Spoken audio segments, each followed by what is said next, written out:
So welcome to the special general meeting. We start with apologies for absence to be announced by Debbie Vaughan. Debbie. Thank you, Chairman. Apologies have been received from Councillors Ross Chant, Mark Cooper and Sean Woodward, and also from Honorary Alderman Burnett Dickens. Thank you.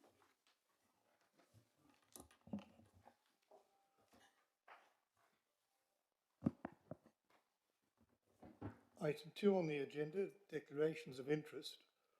All members who believe they have a disclosable pecuniary interest in any matter to be considered at the meeting must declare that interest, and having regard to Part 3, Paragraph 1.5 of the County Council's Members' Code of Conduct, leave the meeting while the matter is discussed, save for exercising any right to speak in accordance with Paragraph 1.6 of the Code.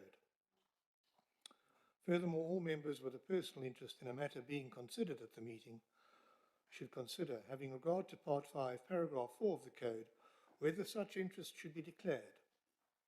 And having regard to Part 5, Paragraph 5 of the Code, consider whether it is appropriate to leave the meeting while the matter is discussed, save for exercising any right to speak in accordance with the Code.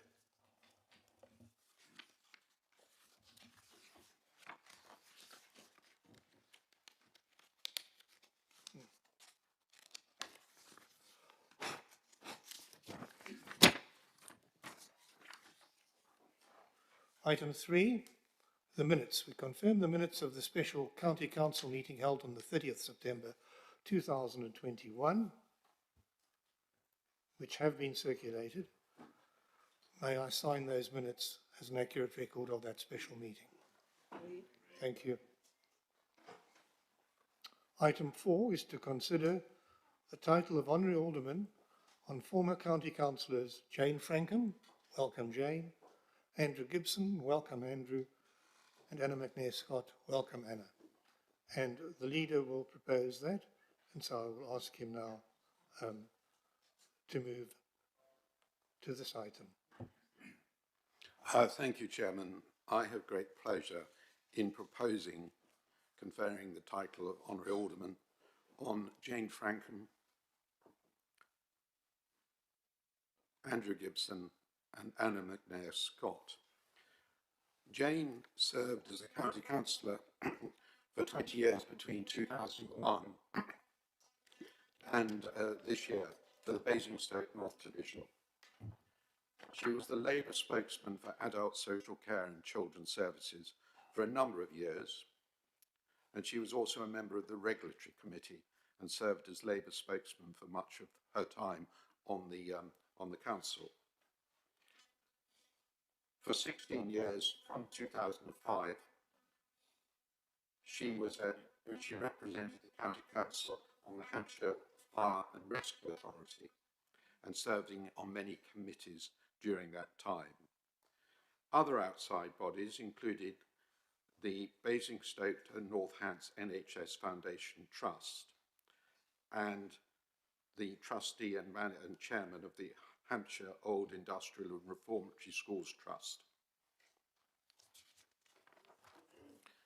Andrew Gibson served as a county councillor between 2009 and 2021. He served on the Standards Committee and the Conduct Advisory Panel for the whole of his 12-year term. He also served on the Adult Committee from 2009 before becoming Vice Chairman in 2012 until 2015.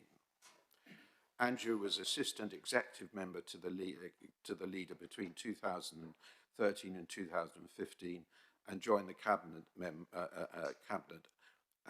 as Executive Member in 2015, holding the portfolio of Culture, Recreation and the Countryside. He later became Executive Member for Recreation and Heritage. Between 2012 and 2021, he served on the Pension Panel Board. And in terms of outside bodies, these included the Harold Hillier Gardens Advisory Committee and the Assembly of European Regions, as well as being a governor of the University Hospital Southampton NHS Foundation Trust.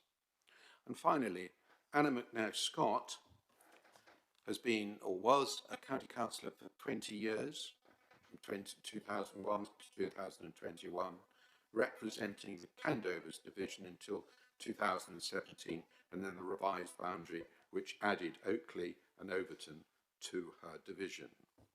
She was chairman of the county council from 2011 to 2012, and during her 20 years service she was chairman of a number of committees including the Special Education Needs Panel, the Health Oversee and Scrutiny Committee, and she spent 6 years as vice chairman of the Standing Committee Council for Religious Education, and again as on the Culture and Communities Select Committee as chairman. Anna was a member of the Education Policy Review Committee, and she also served on the Policy and Resources Select Committee for 9 years. She was the executive, she had the executive portfolio for adult social care as a member of the Cabinet in 2013. Outside bodies that she represented, or was represented on for the County Council, included Hampshire Fire and Rescue Authority and Council of Partners for North Wessex Downs Area of Outstanding Natural Beauty. She was also a governor of Frimley Park Hospital NHS Trust. And Chairman, as I say, I would like to recommend to the Council the conveying of the Honorary Alderman on those 3 individuals. Colleagues, do you accept that recommendation? All those in favour, please indicate. That is unanimous. Thank you very much. I would now like to ask each of them in turn if they'd like to respond, starting, I suppose, with Councillor Frankham. Thank you. You'll have to forgive me. My hearing is almost completely gone, so I'm not going to be able to hear very much going on, but I have my wonderful youngest son here who's doing me little notes. I think those of you that know me know I've never prepared long speeches. I always spoke from the heart, and I intend to do the same today. I'm really, really honoured to be awarded the honorary alderman. It means a lot to me, and it kind of puts the seal on my 20 years of service. Luckily, I was a double hatter, so it gave me the opportunities when I needed the 2 councils to work together. My memories are so many. I think what I achieved, I am proud of. Many of the years that I served, I was the lone Labour councillor, and it was difficult at times, but I must say that everybody was so supportive, and the officers, who are the jewel in the crown for Hampshire County Council, they tend to do the work, and we take the pleasure from it, shall we say. In my time working with them, I had a new secondary school, a wonderful just opened SEN specialist school, a wonderful huge community park, some care homes, and all the other things that we know, the boring bits like, you know, the roads, etc. So I just want to say, take this opportunity to thank all the councillors of all the parties that I work with. And a big thank you to my family, who have always been there to support me. And a huge thank you to the officers, as I've said, who are the jewel in the crown. And I will do a little plea. Please look after our music service. And also, I am working with disabled issues. So I think our paths will be crossing in the future. So, but thank you very much for the honour. Really do appreciate it. And thank you. Love all you guys.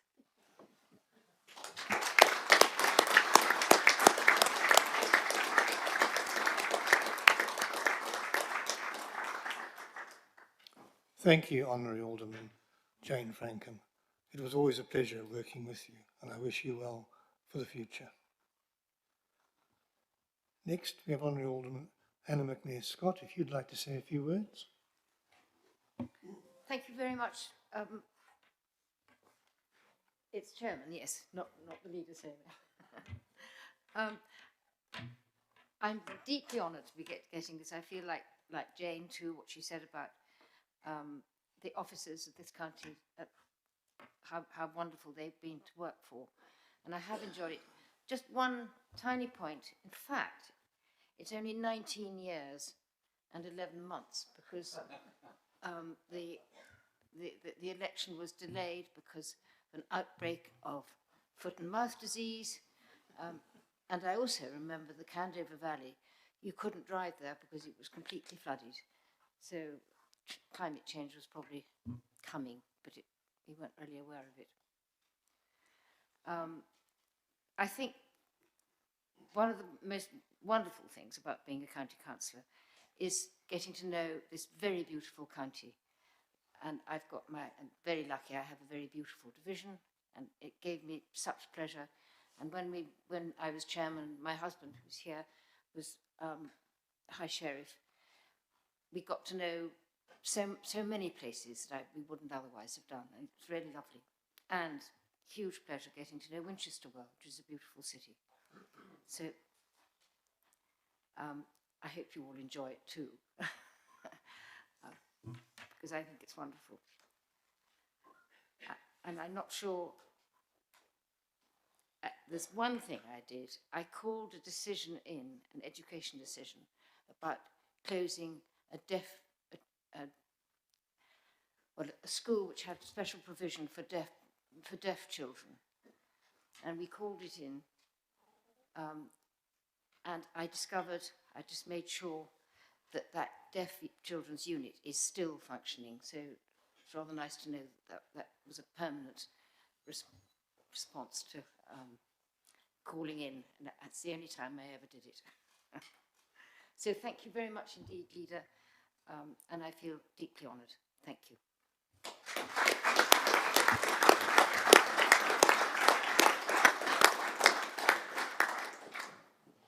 Thank you, Honorary Alderman Anne McNair Scott. And we turn now to Honorary Alderman Andrew Gibson. Thank you, Chairman. Firstly, I'd like to thank the leader and the members for recommending this honour, which is really important to me. I spent 12 years as a councillor, and I was lucky enough to work with really good officers and members who I respected and, quite honestly, enjoyed their company. I was particularly proud of my role in the Country Parks Transformation programme as the portfolio holder, working with Mrs. McNair Scott as well. You know, that was an investment programme of about £20 million. And, you know, it was the halcyon days when we invested in buildings and increased our land portfolio, buying farms, which was a wonderful initiative started by Andrew Smith a number of years ago, and underpins some of the wealth in Hampshire today. We all have our personal idiosyncrasies, and I really enjoyed my 10 years on the pension panel. And I know it's different people have different perspectives on life. But I found it both productive and educational. And there's an awful lot of work that members do in this room, which goes sort of like under the radar. I mean, Mark and the team in the pensions fund, I mean, when I joined it, the assets were 5.2 billion, and I think they're well over 9 now.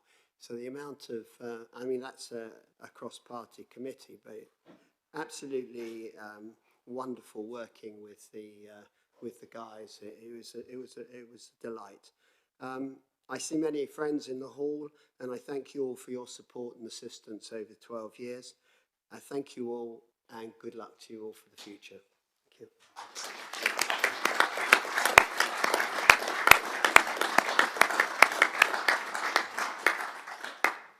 Thank you, Honorary Alderman Andrew Gibson. Now, and we're going to take this break of about 15 minutes. By that clock there, it is 17 minutes, shall we say? So we'll restart at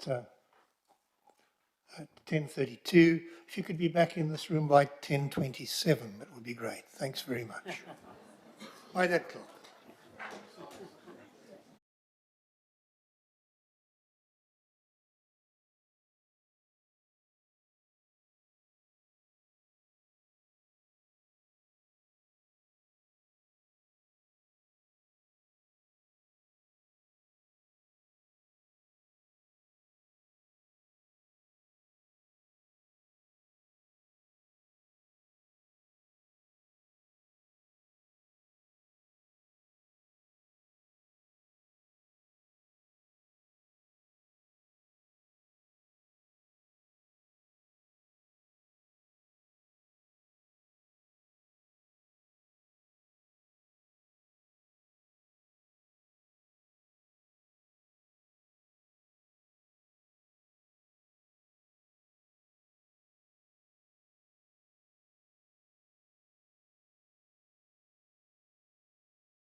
Right, we shall commence the main meeting now of the County Council. Are there any additional apologies for absence which were not read out at the special council meeting? Otherwise, we'll take the apologies as read. Thank you. Declarations of interest. All members who believe they have a disclosable pecuniary interest in any matter to be considered at the meeting must declare that interest.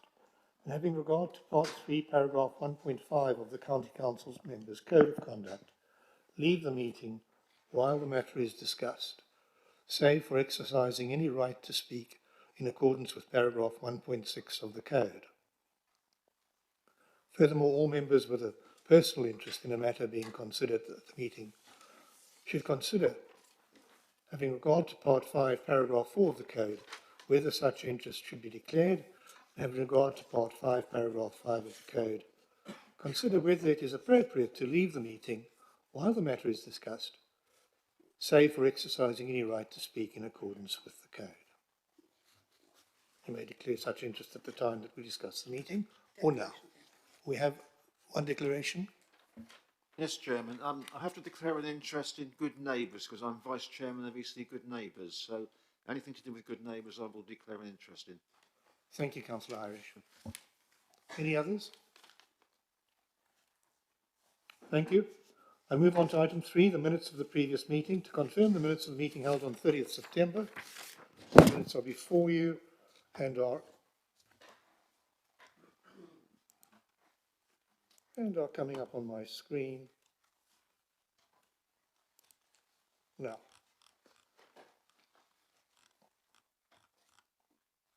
Page 3, page 4, 7:20.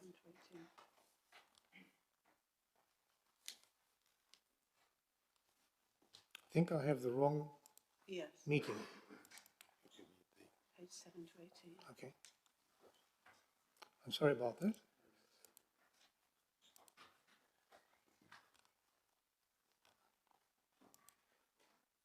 Good. Now, page 7, page 8, page 9, page 10, page 11, page 12, 13, 14, 15, 16, 17,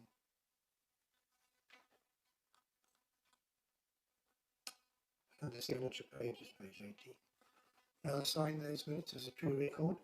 Brilliant. Great, thank you.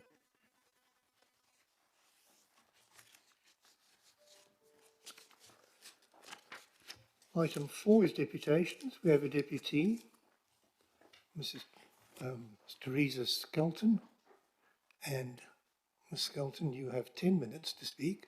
There will be no response to any matters that you speak upon, but we do thank you for attending and for speaking to us.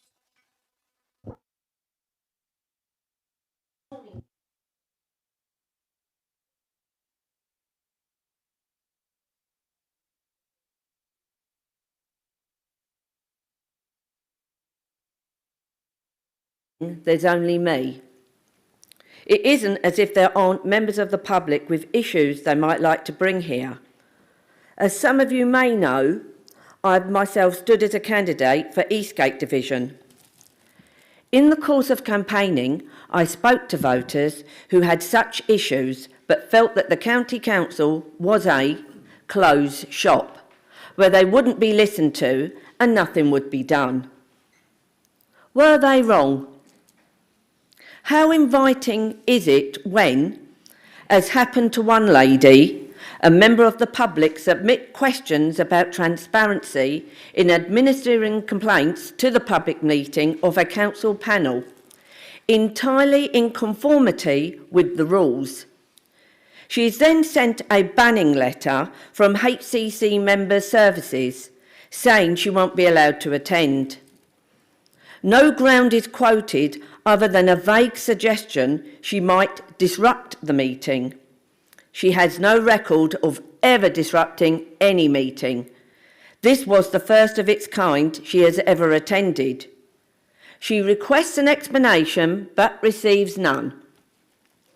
Since such an exclusion seems to be as unlawful as it is unreasonable, she goes along anyway. As she sits in the hall waiting for the meeting to start, she is first accosted quite menacingly by a man belonging to FM Security, apparently recruited as a goon squad for the occasion. Then, as she goes to speak to the councillors at the top table before she can be evicted and in the time left before the meeting is called to order, she is suddenly seized by a PCSO from behind, who, aided by one FM security man, manhandles her from the room, causing her physical injury. It later emerges that the police had been called on the absurd pretext that this slightly built woman, present entirely on her own, is threatening violence.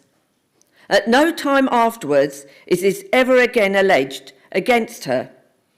In fact, the whole situation seems to have been set up for the benefit of one public official embarrassed by the lady's questions, who in fact flew into a rage against her for turning up, as she sat in the meeting room that morning.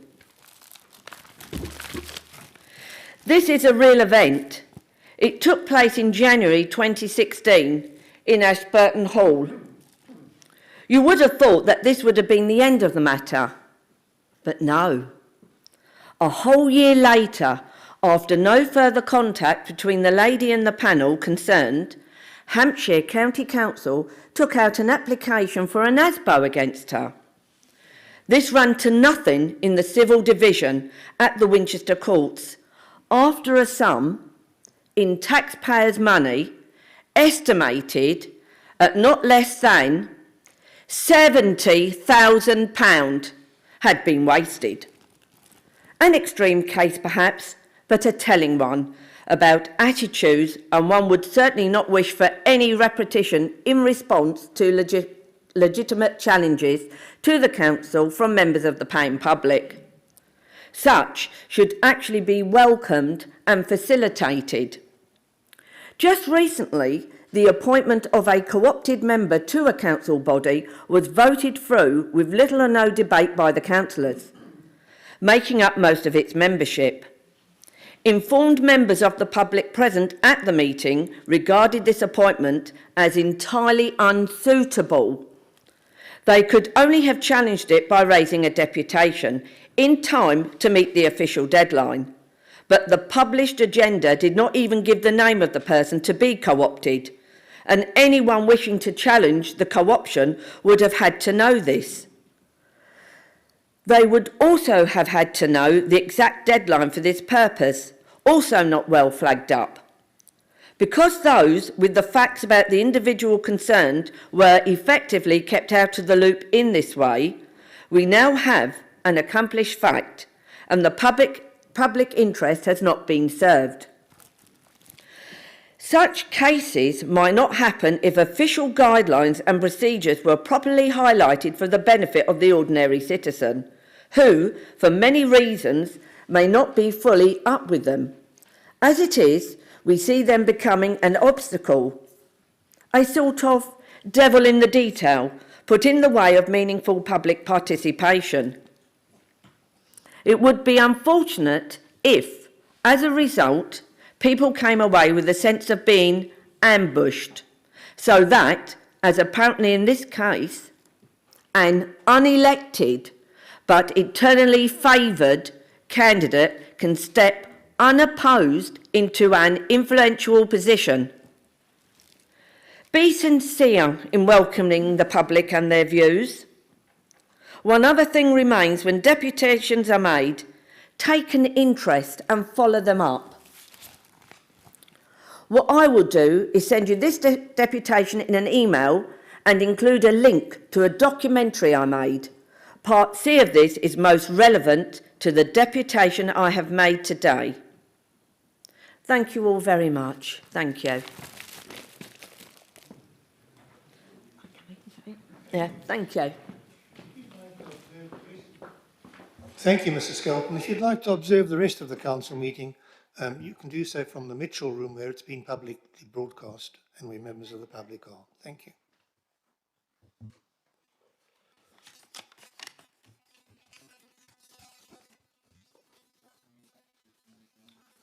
And now to Chairman's announcements.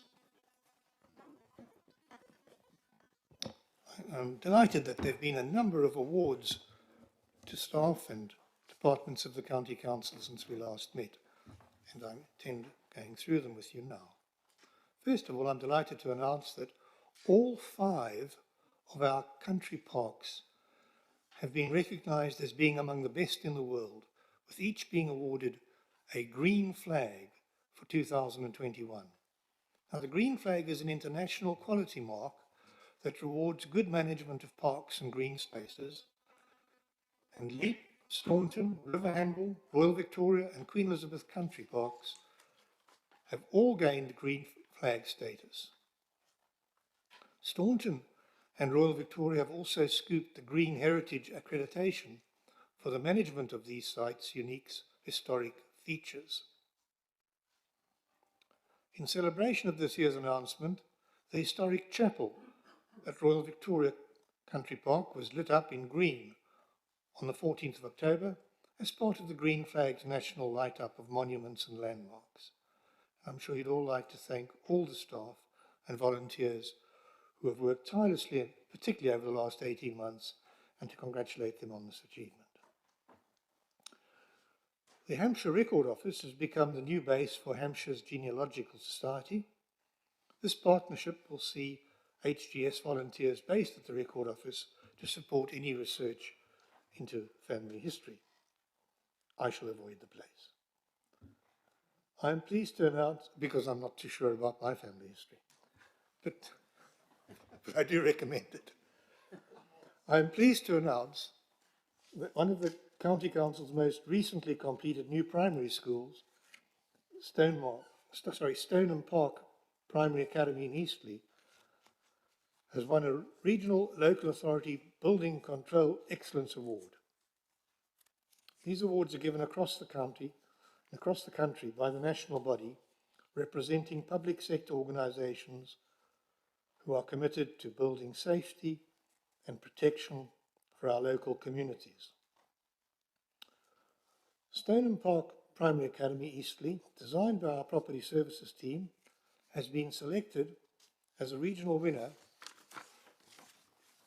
in the non-residential Best Public Building category, and it's now shortlisted as a finalist for the National People and Place Awards 2021. This building is also designed as a sustainable pilot project with 50% less carbon used in construction compared to a standard steel and concrete structure.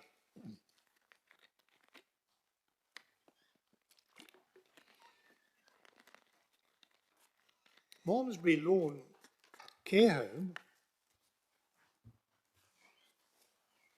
have successfully completed the Gold Standard Framework Care Homes Reaccreditation Assessment and have been awarded the Quality Hallmark Award at Platinum status, which recognises the sustained practice to maintain gold standard frameworks in our homes. And so we congratulate Bill Dyatt, the Registered Manager, Laura Carter, the Deputy Unit Manager, and Natalie Oldfield, the Senior Residential Care Worker, on this wonderful achievement. I'm also pleased to announce that the Children's Services Willow team has been recognised as an outstanding contribution winner in this year's National Anti-Slavery Day Awards in the Statutory Services category. The Willows team works with children and young people who are at risk of criminal and sexual exploitation. The team is made up of social workers, child and family support workers, a substance misuse worker, and workers from the St Giles Trust. The team work closely with police and health partners to reduce risk in respect of child exploitation in all its forms. The Willow team were nominated for this award by the local anti-slavery partnership, coordinated by the Hampshire Office of the Police and Crime Commissioner.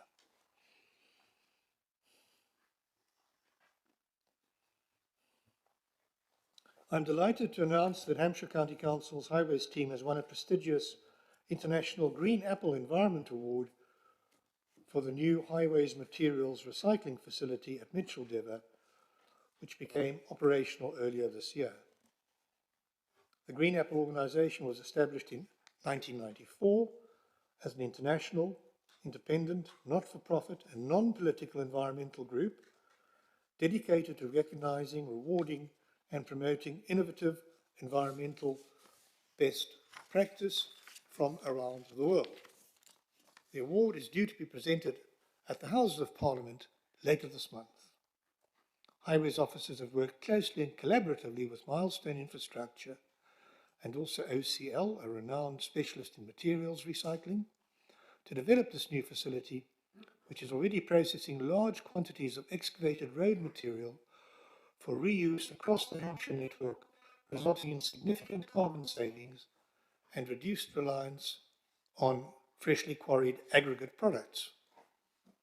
Some genuinely innovative solutions are currently being developed at the Mitcheldever site that will eventually be used on our local roads and will place the County Council at the cutting edge of material reuse and recycling technology.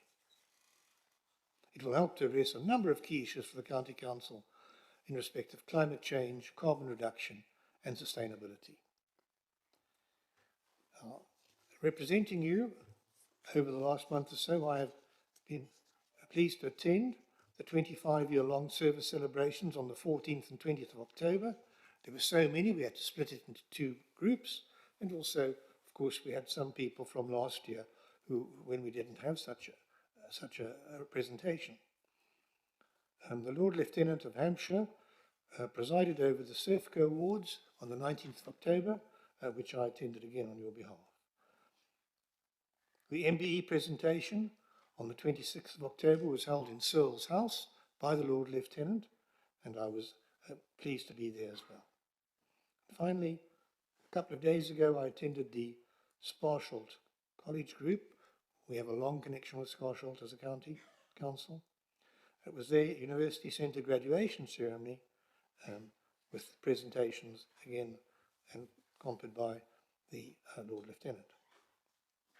I'd also like to thank my Vice Chairman for attending the opening of the newly transformed Petersfield Museum by Giles Brandreth on my behalf on the 12th of October. Finally, I'm not sure if we're having another meeting between now and Christmas, and the Christmas festival, of course, is one which we're all happy to enjoy, whether or not we are of a religious mind. And with that in mind, it's been pointed out to me that Diwali, the Festival of Lights, and one of the major festivals celebrated by Hindus, Jains, Sikhs and some Buddhists, notably the New Age Buddhists, commences today. The festival lasts for 5 days, which is considerably less than the Christmas festival, which seems to last for 5 weeks or more. But we wish all of those people who are going to partake of this a wonderful Festival of Lights. We wish them, in terms of their 5-day celebrations, happiness, health, and wealth. Thank you very much for bringing it to our attention. That ends my announcements. Oh, sorry. Apparently, one of our members has kindly, in the light of Festival of Lights, left some sweets for us somewhere. Chocolates over there on your way out. So thank you very much, Councillor. Item 6 on the agenda is the Leader's Report.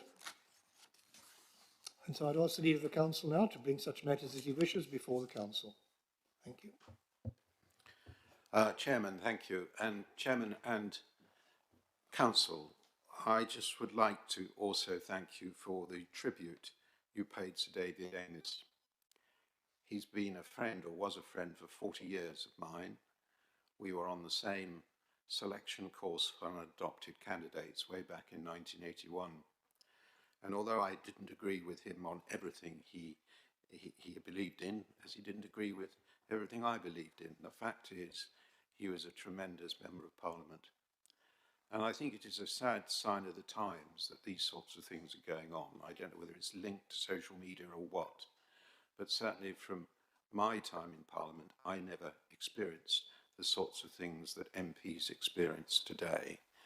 And I think that also applies to all of us, councillors, people in the public domain doing a very important job. We just have to think carefully how we carry out our very important business in the future, bearing in mind the sort of times we live in. So anyway, thank you all very much for that tribute to him. Passing on, some of you may have noticed there's a conference going on in Glasgow. Indeed, it's very difficult not to. It is obviously a very important conference, and it does provide a crucial opportunity for world leaders to act on tackling climate change. And it's been described as the world's last best chance to get climate change under control. And as you know, we as a county were one of the first counties to actually declare a climate emergency, and we have to play our part. And that's why I wanted to start with a reference to COP26. In particular, and bringing it back to a local level, our first annual County Council Climate Change Report was presented to the Cabinet last month. And the report outlines the significant progress that is being made across the county to reduce carbon emissions and ensure that Hampshire is prepared for the impacts of climate change. I'm delighted to report that over the last few years, we have proactively planted well over 1,000 trees, and I'm certain that's going to be many, many more over the years ahead, and secured government funding for the installation of a number of residential electric vehicle charging points. And indeed, that is undoubtedly going to increase rapidly as the number of electric cars on our roads increases. We've also provided support and advice to 40 Hampshire communities on the reducing carbon footprint and much more. And I would encourage members, if you haven't already done so, to read that report, that annual report, because it does show that we haven't just declared a climate emergency and talked about it, we're actually getting on with it to find ways of actually countering climate change. And I was also very pleased to see that the climate change event in Queen Elizabeth County Park that took place during the 29th and 30th of last month was a huge success. And I know my colleague, Councillor Jan Warwick, will probably give you more details of that and what took place then later this morning.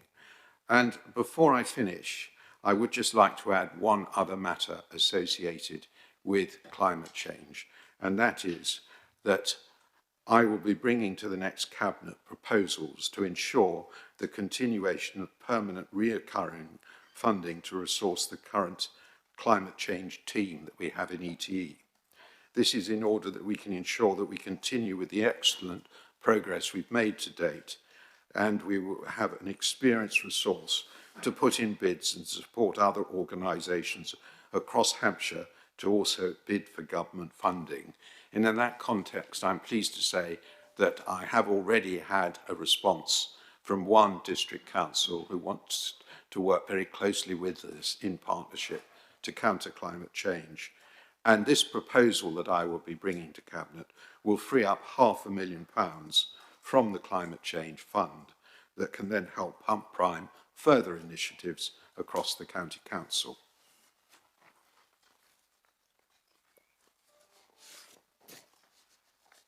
I'd now like to pass on very briefly to COVID-19 and the infection rates, which are unfortunately continuing to rise across Hampshire in line with national rates.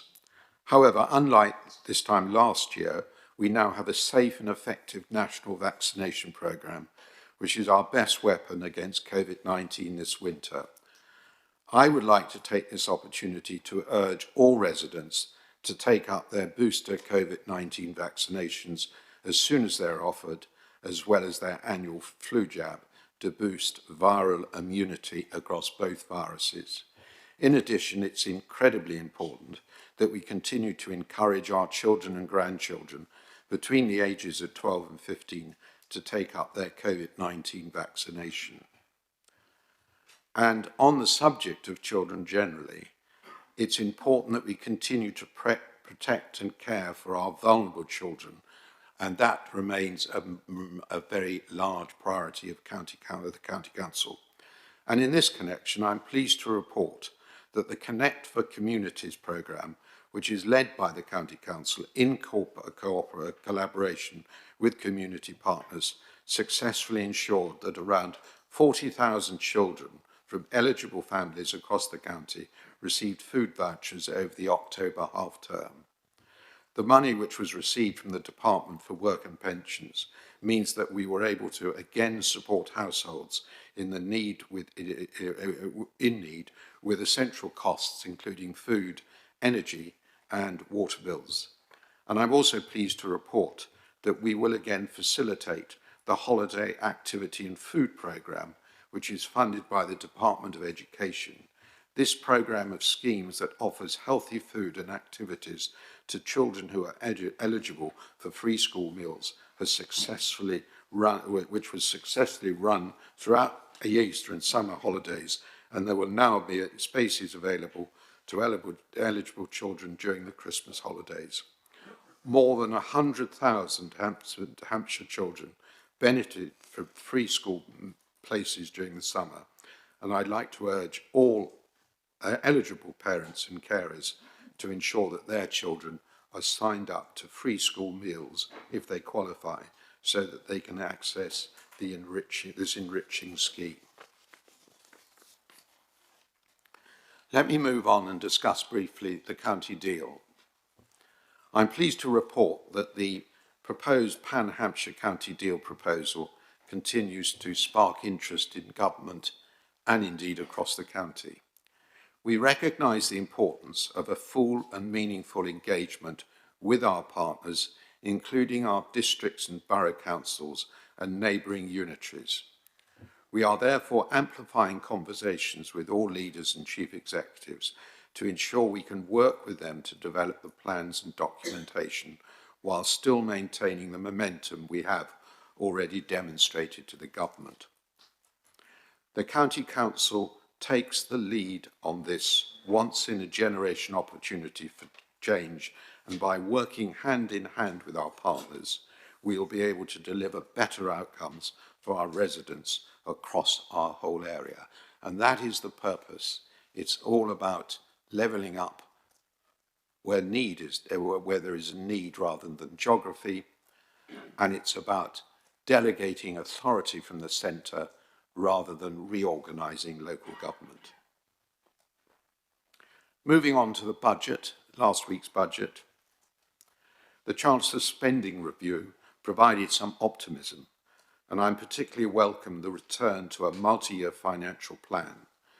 This comes after 2 consecutive single-year events, which all members will appreciate has made financial planning extremely challenging for the authority. I was very pleased to see the Chancellor take the much-needed steps to ensure local government funding increases with the news of 4.8 billion boost to grant funding over the next 3 years. But we need to see how this is going to be distributed. I was disappointed not to hear an obvious long-term solution to the increased costs of adult and children's social care, which we will continue to press on. And I would just make this point. Over the last decade, the health service has received a significant amount of extra money. Most of that has gone to acute care. What I would like to see the government do in the coming decade is to ensure that any increase that the acute sector of the health sector gets is replicated in the primary care sector and in social care. Because I think for too long, primary care and social care have been left behind in terms of extra funding compared with the acute sector of the health service. And in the long term, I don't think that's the right way forward. I will restrain any more remarks about the budget for the time being, because we'll probably come across that later on this morning. And indeed, we will have to await until the turn of the year before we actually know how much funding we are going to get. At the moment, we are worried about one or two aspects of how the money may be distributed. Having said that, Hampshire County Council has a strong track record of financial stewardship alongside high performance, and we continue to apply these strengths to the ongoing budget pressures. I'm determined to ensure that this authority continues to do everything possible to address the issues we know people care most about, from supporting the most vulnerable adults and children in our county to fixing Hampshire's extensive road network. Now, before I finish, there's a few other things I'd like to say.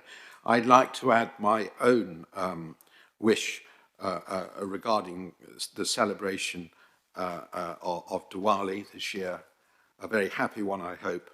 And I mirror what the chairman has said, that this is a very special time for all those who celebrate the Festival of Light.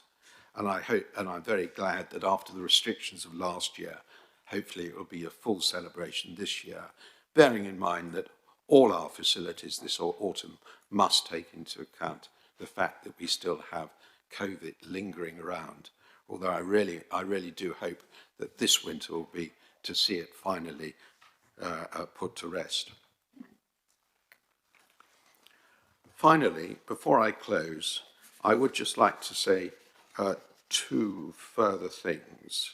First of all, amongst the awards this year I was pleased to see the Gold Award to the Sir Harold Hillier's Gardens at the annual Britain in Bloom South and South East Region Awards.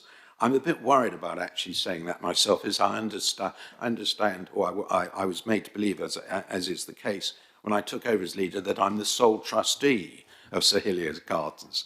So I don't know whether I should be actually congratulating myself, because I've had nothing whatsoever to do with that particular award. But finally, let me say one other point, and that is that I want to give my thanks to all our staff for all their hard work over the autumn period and over the last few months, working both remotely and at their place of work. It's been a difficult time recovering from COVID, because we thought we were getting back to work, and then we're still in a sort of limbo of not quite knowing what the new normal is going to be. But I would also, alongside my thanks to the staff generally, I would like to specifically thank the Hants Highways crew, supported by their partners Milestone, who, following the severe winds over last weekend when 72 trees came down, blocking highways right across the county, worked throughout the day and night to get the trees cleared in a highly challenging, stormy conditions. They did a remarkable job, and because they did such a remarkable job, it really wasn't noticed by everybody. But as I say, I believe they went well beyond the call of duty to carry out that work so efficiently. So thank you, that particular team. And Chairman, that completes my leader's report. Thank you, Leader. We move now to item 7, which is Questions under Standing Order 16.1.1. Any questions which remain unanswered after the 30-minute period has gone will be answered in writing with a full written answer circulated to all members. So the first question is from Councillor Henderson. It goes to the Executive Lead Member for Children's Services and the Executive Member for Adult Services and Public Health. On behalf of both of those people, Councillor Liz Fairhurst for Adult Services and Public Health will answer the question. But first I'll ask Councillor Henderson to put the question. Thank you, Chairman. My question to Councillor Fairhurst is how much support is being provided to the Afghan refugees from various agencies, including the voluntary sector, and what is being done to address the well-being of the children? Thank you. Councillor Fairhurst.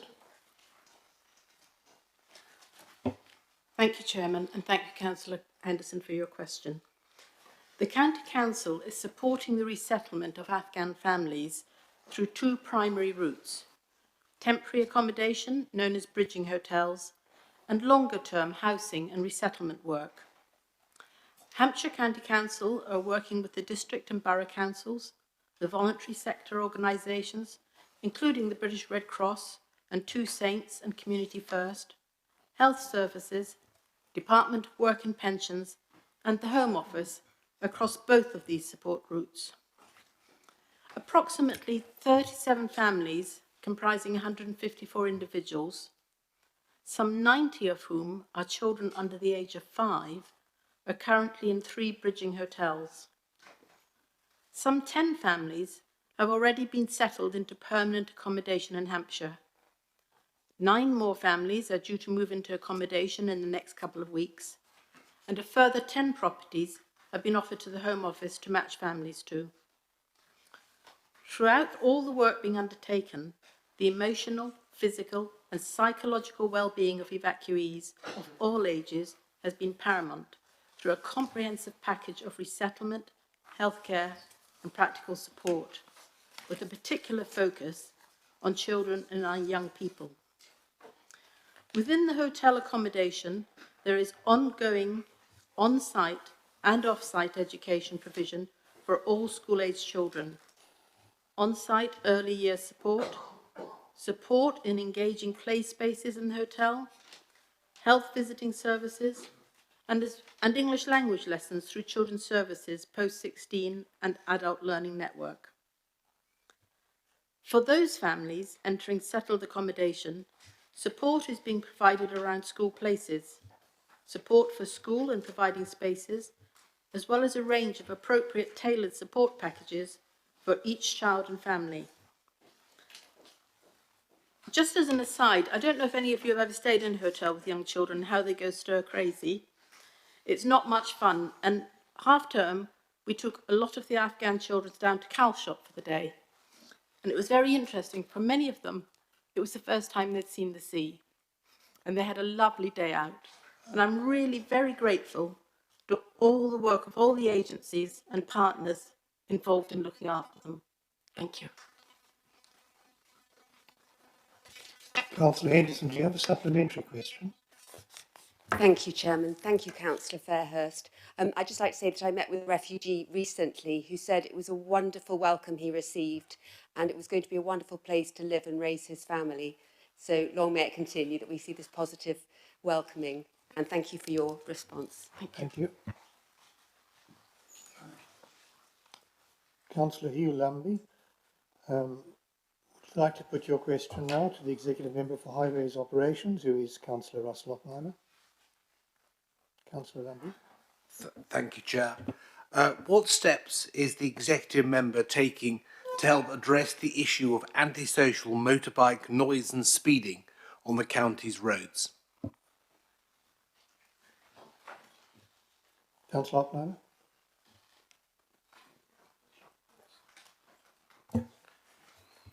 Thank you for the question. Hampshire is a beautiful and tranquil county, as we all know, and this is perhaps what makes it an attractive place for leisure motorcyclists. Motorcycle noise has been identified as disproportionately intrusive by residents, and this can be due to the use of illegal noise-increasing exhaust systems on some vehicles. I have spoken with a number of affected residents, and I have engaged with the campaign group CANS, the Campaign Against Noise and Speed. It is an offence under the Road Vehicles Regulations 1986 to cause avoidable excessive noise. The police are the enforcement body, but enforcement is far from straightforward. The Department for Transport has trialled roadside acoustic technology in Hampshire. The outcome of this work is not yet published, but we hope to get the results soon. Of course, the police can undertake speed enforcement to increase compliance with speed limits, which improves road safety and may help address noise issues. I met with the Police and Crime Commissioner last month to discuss this issue of speed enforcement. On the A272 and A32, the police are developing proposals for limited sections of average speed cameras. Hampshire County Council will collaborate with the Hampshire Constabulary on implementation of this scheme. The County Council is examining complementary signage to encourage considerate riding over these routes. Noise nuisance generally falls under environmental health legislation, which is a district council responsibility. I should explain that the County Council, as local highway authority, has no specific powers or duties to control traffic noise and nuisance, and no funding or resources to do so. There is little evidence to demonstrate the effectiveness of highway engineering measures in reducing motorbike noise. Whilst it is possible to provide quieter surfacing treatments, these are unlikely to be effective in mitigating the noise impact where the main source is vehicle engines. In such circumstances, it is riding behaviour like harsh acceleration and deceleration that stands out from the background noise, increasing the perception of noisiness and intrusive nuisance. Therefore, it is likely that effective measures to mitigate noise nuisance from noisy motorbikes will need to target rider behaviour. Can I take this opportunity to urge all motorbike riders to show consideration in their driving style and keep noise to a minimum? Many motorbike enthusiasts do demonstrate consideration in their riding style, and it is a shame that irresponsible bikers are damaging the enjoyment of others. I will continue to work with the police, parishes, members of parliament and communities to find ways to address this issue so that we keep our county beautiful and tranquil for everyone.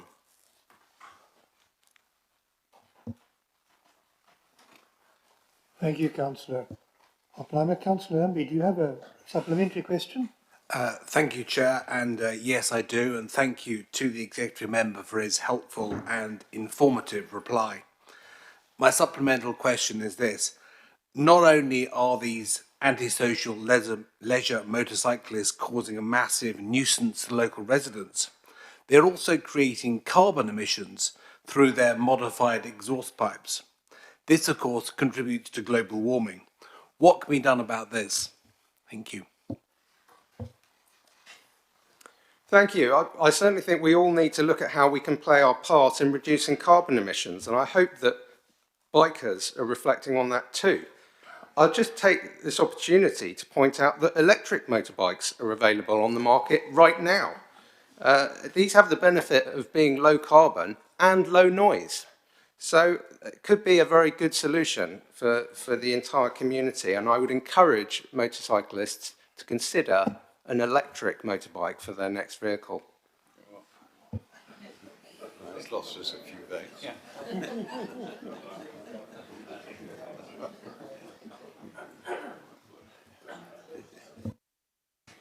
The mind boggles. Okay. What do I do with my Harley Davidson? Councillor Stephen Parker, your question is to the Executive Member for Commercial Strategy, Estates and Property, and that is Councillor Steve Foster. So, Councillor Parker, put your question. Thank you, Chairman. I noticed that all the questioners seem to be as far away from you as possible without actually being outside the room. But, Chairman, will the Executive Member for Commercial Strategy, Estates and all that kind of stuff please provide an update on the progress of decarbonisation work being carried out on school buildings? Councillor Foster. Thank you, Chairman, and thank you, Councillor Parker. I'm pleased to be able to report excellent progress this year on the implementation of our decarbonisation programme. As members may recall, it's a significant programme of £32 million capital investment with over 500 projects due to be delivered in the first year across both schools and the corporate estate. The decarbonisation work being carried out on schools falls into 4 categories: PV, photovoltaic panels, heating controls, window replacement, and oil to gas boiler replacement. I'm pleased to say that 325 of these projects are already complete or currently on site. I had the opportunity of visiting Stoneham Park, which was mentioned by the chairman for its awards in this space just last week. It's fabulous. The good news is that despite the challenges of national shortages of labour and materials in the construction industry, the majority of our decarbonisation projects will be completed by Christmas, and the few that remain will be finished by March next year. Thank you. Councillor Parker, do you have a supplementary question? Yes, please, Chairman. Can I ask, will the new buildings be designed to be even more sustainable? And in particular, are we planning any net zero schools? And dare I ask, where and when? Net zero is a worthy aim, and our property services team are looking at reducing carbon emissions and moving towards net zero carbon on the next generation of new schools. Feasibility work is already being undertaken on the design of the next 3 primary schools to look at creating all electric new schools, which could provide significant reductions towards net zero through using heat pumps to heat the schools. In addition, that feasibility work will look at reducing the embodied carbon in the construction of the schools to improve their resilience to climate change impacts of 1.5 or 2 degrees centigrade by 2050. Thank you. The next question is from Councillor Pelhare to the Executive Member for Performance, Human Resources and Partnership, who is Councillor Stephen Reid. So, Councillor Hare, if you'd like to put your question, please. Thank you, Chairman. Would the Executive Member for Performance, Human Resources and Partnership please tell me how many families Hampshire is currently helping as part of the Supporting Families programme? Thank you, Chairman, and thank you to Councillor Hare for putting this question down. I'm delighted to advise members that the Hampshire programme for the Supporting Families programme continues to perform well, releasing additional funding to support families across Hampshire.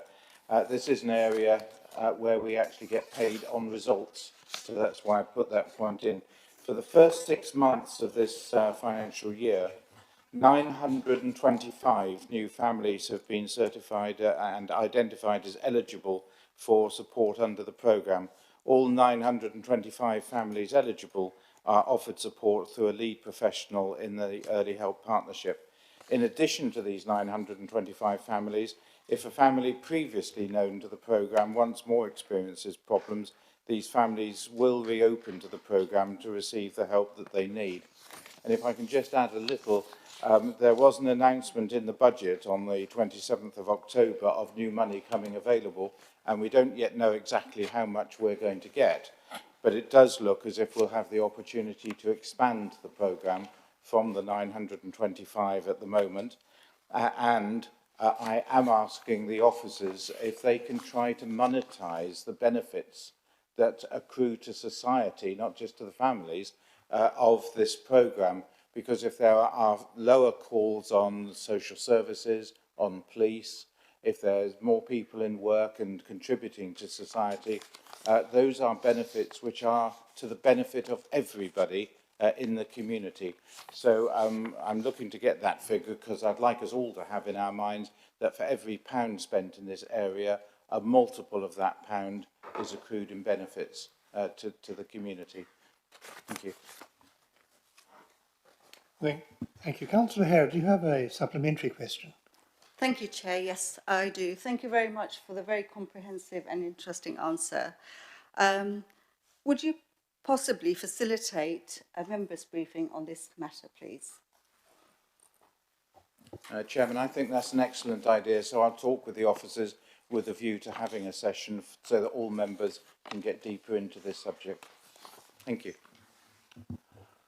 Thank you. The next question is from Councillor Kerner Ford to Councillor Russell Oppenheimer again, the Executive Member for Highways Operations. Councillor Kerner Ford, would you like to put your question, please? Thank you, Chair. I'd like to ask the Executive Member for Highways Operations what Hampshire Highways are doing to minimise the risk of road closures due to flash flooding caused by increased extreme rainfall, often exacerbated by silt runoff from fields and leaves blocking drains and gullies. We had a situation in August this year on Hillhouse Hill, which is the B3004, in Liphook, where a car became stranded because the floodwater became very deep very quickly. And I also have to report that again last Sunday, this same stretch of road was flooded following the heavy rainfall overnight. So, Councillor Oppenheimer. Thank you for the question. The County Council understands how distressing and damaging the impacts of flooding can be for residents and businesses, and is committed to doing all it can to reduce the risk of flooding for communities across Hampshire. Over the last 10 years, the County Council has set aside its own resources and secured external contributions, together totalling in excess of £23 million, to work with the Environment Agency, Southern Water, local communities and other partners to bring forward flood alleviation schemes in high-risk areas. Sadly, we will see more of the extreme weather events that we've had this year with the changing climate, and we increasingly as a society need to understand and accept that there are limits on prevention or maintenance of normal drainage conditions for such extreme events. The reality is that neither Hampshire Highways, the water companies, the Environment Agency, nor any other agencies can prevent flash flooding occurring during extreme weather events involving intense rainfall. Changes to agricultural land management practices can help reduce water and silt runoff from fields, but in an extremely intense rainfall event, flash flooding is almost inevitable. The intensity of these extreme rainfall events overwhelms drainage systems, be they private systems, highway drains and gullies, or simply natural drainage features, with flooding an inevitable consequence. Many rural roads do not have positive drainage systems, but rely on ditches and watercourses, which form part of wider drainage networks, some of which will be on private land, draining property and agricultural land. To install drainage systems that would be able to cope with extreme rainfall events, even limited to urban areas, would be extremely challenging from an engineering perspective, prohibitively expensive, and hugely disruptive, even where it is possible. Hampshire Highways have and continue to do all that they can to ensure the existing drainage systems are as effective as possible and make improvements where achievable. Thank you, Councillor Oppenheimer. Councillor Kearney-Ford, do you have a supplementary question? Yes, I do, Chair. Thank you. Thank you, Councillor Oppenheimer. So what's the best way to be kept informed of plans and progress to address these issues? Councillor Oppenheimer. Thank you. Where specific flooding problems have been reported on the system, we do want to make sure that we keep members informed about progress in addressing that. And I would like to take this opportunity to mention two things. Firstly, we're developing a members portal so that members can log in and check progress on these specific issues, and that will be available early in the new year. And secondly, we are instigating a process of monthly surgeries on Teams where all members will be able to have face-to-face time with the senior highways engineers, at which they can ask for an update face-to-face. So I think that will be a helpful innovation, and I'll look forward to hearing feedback from members as we pilot that new system. Thank you very much. Thank you. The next question is from Councillor Hiscock to the Executive Member for Climate Change and Sustainability, Councillor Graham Warwick. Councillor Hiscock. A recent rainstorm saw sewage flowing from the Southern Water drains down Winchester High Street.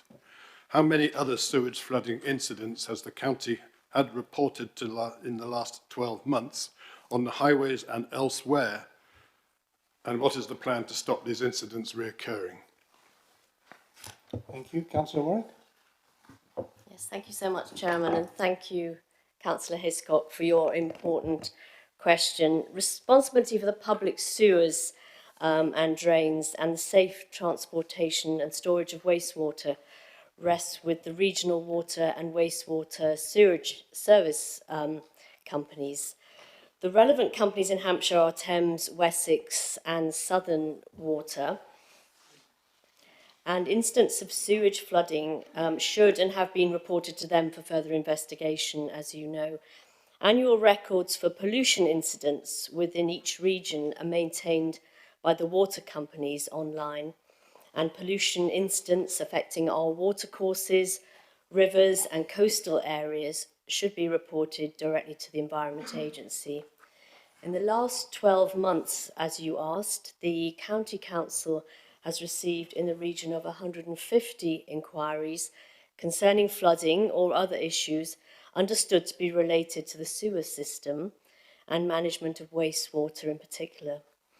These incidents affecting the highway, our gardens, properties and other locations were referred for further investigation and action by the relevant agency, water company or property owner as appropriate. As the lead flood authority, the County Council continues to work closely with the 3 regional water companies in Hampshire to understand and manage the risk of flooding to water supply and sewage facilities and flood risks from the failure of their infrastructure. The County Council is currently informing the preparation of drainage and wastewater management plans by the 3 water companies, and will set out how wastewater systems are to be improved and maintained to ensure they are robust and resilient for future pressures. Thank you. Thank you. Councillor Hiscock, do you have a supplementary question?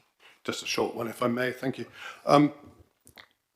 Councillor Oppenheim has already answered a lot of the questions around this, but this is to do really with the communications links between Hampshire County Council and Southern Water. And it's got to do with how local residents, local people can identify and report incidents of either sewage or other flooding, and how they will be able to tell the difference and how they know who to report it to. If they report it to Hampshire, will that get automatically passed on or vice versa? Thank you.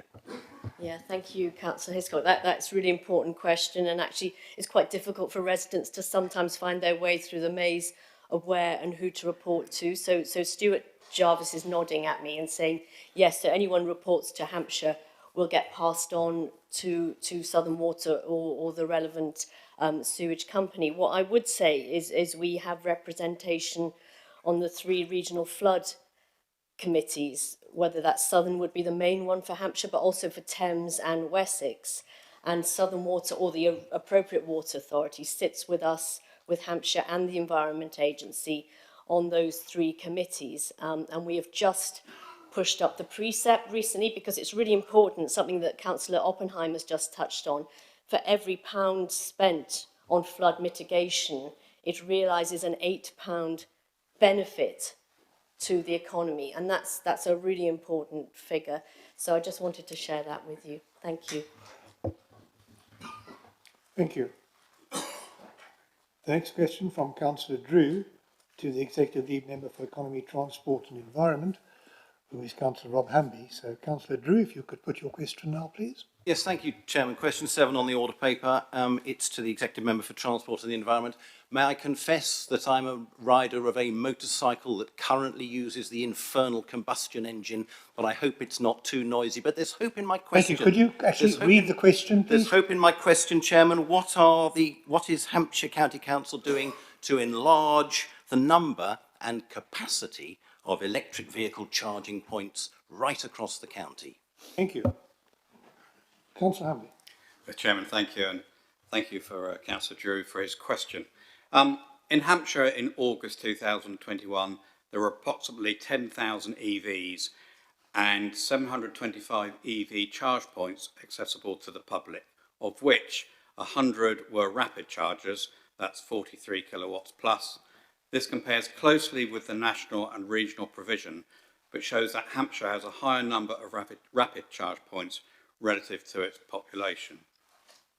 The majority of accessible charge points can be found at destinations such as accommodation, supermarkets, workplaces and private car parks. A number of district councils have also installed charge points in their public off-street car parks, while on-street provision has to date been the domain of the County Council. Pilots of the on-street EV charge points are currently underway in Eastleigh and Winchester, and it is hoped shortly to add further on-street charge points in Farnborough and Aldershot. We will also be exploring the potential to roll out ultra-fast DC high-speed charging of 150 kilowatts or more at key locations around the county, including establishing whether this can be delivered cost-effectively and in conjunction with the necessary grid connection upgrades. The market is changing very quickly as new cars come through with far longer ranges and with faster charging options. We want to ensure any investment will make it fit for the future, not based on past technology and history where only fast charging was appropriate. As an example, we're seeing a market move towards charging hubs which potentially create commercial opportunities for the council to support decarbonisation, drive EV adoption and to raise income. Officers are working on an emerging EV strategy as part of a local transport plan, Local Transport 4, LTP4, but in view of the government's recently signalled intention to accelerate the move to electric vehicles, it is intended to bring this work forward ahead of the main LTP4 documents and seek formal approval next March. A national charge point strategy is expected before the end of the year, and governments are currently consulting on making the planning and or provision of charge points a statutory duty for local authorities. Hampshire's emerging electric vehicle charge point strategy covers a wide range of topics to consider the holistic challenges and solutions of EV charging. However, we recognise the issue of charging cannot be resolved by the public sector alone. A balance between the private and public charge points is likely to be needed to help the transition of EV. Thank you, Mr. Chairman.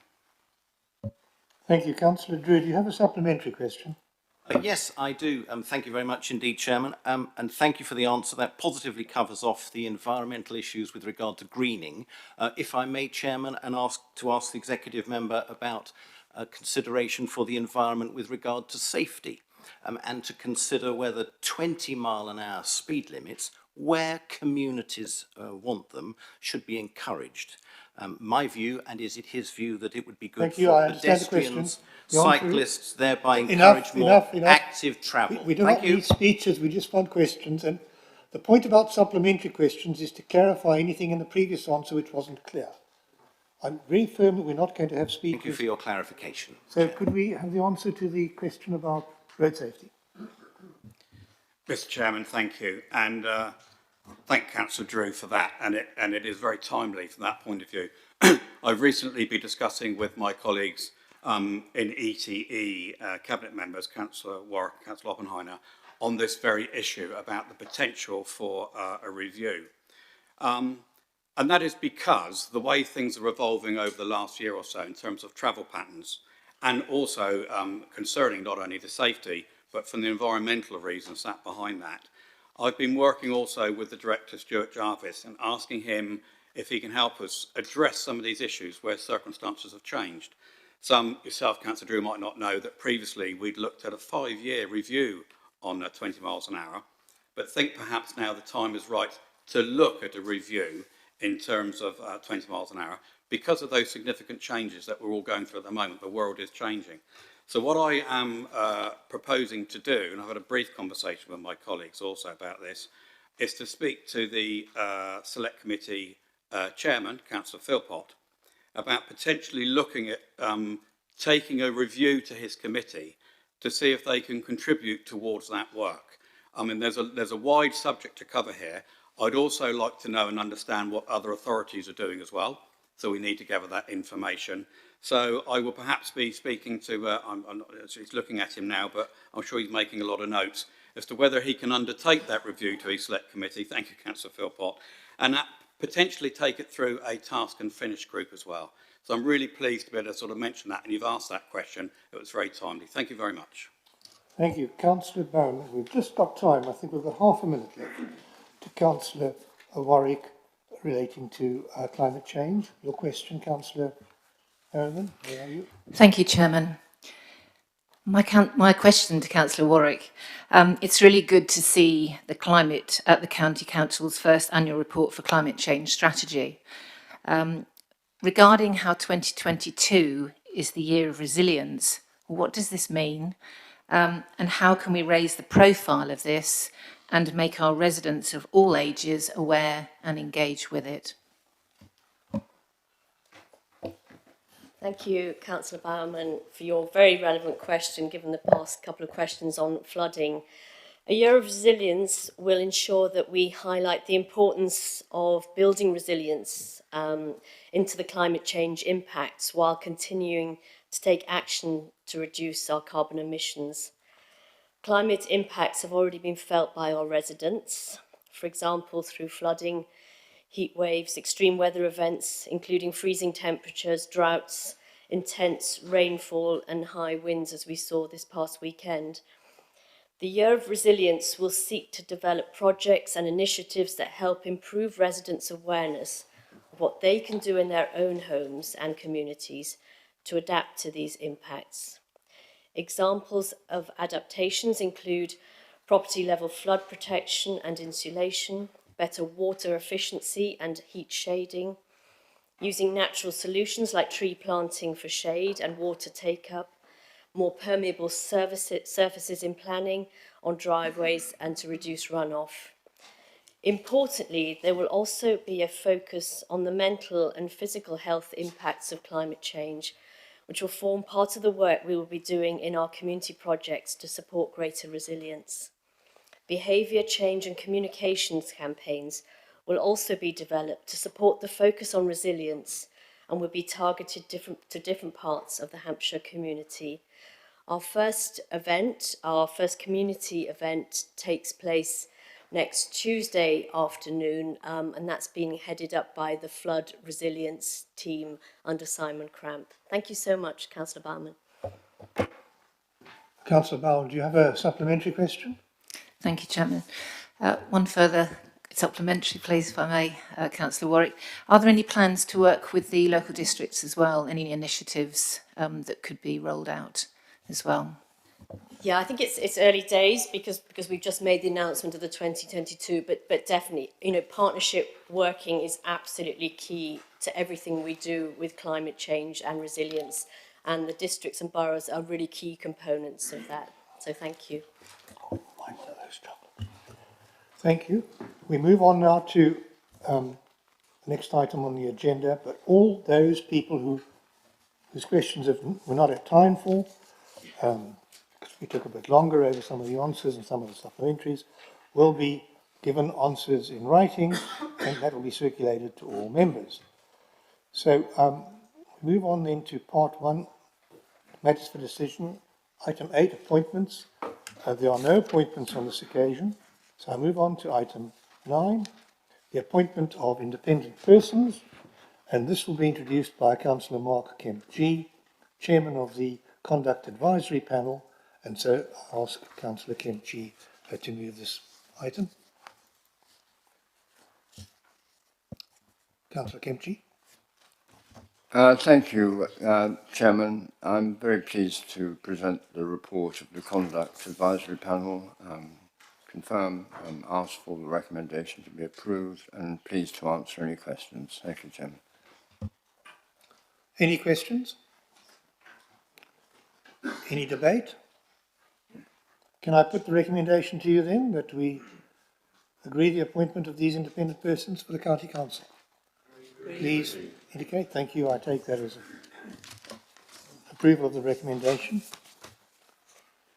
Item 10 is the medium-term financial strategy update and the savings proposals for the period to 2023.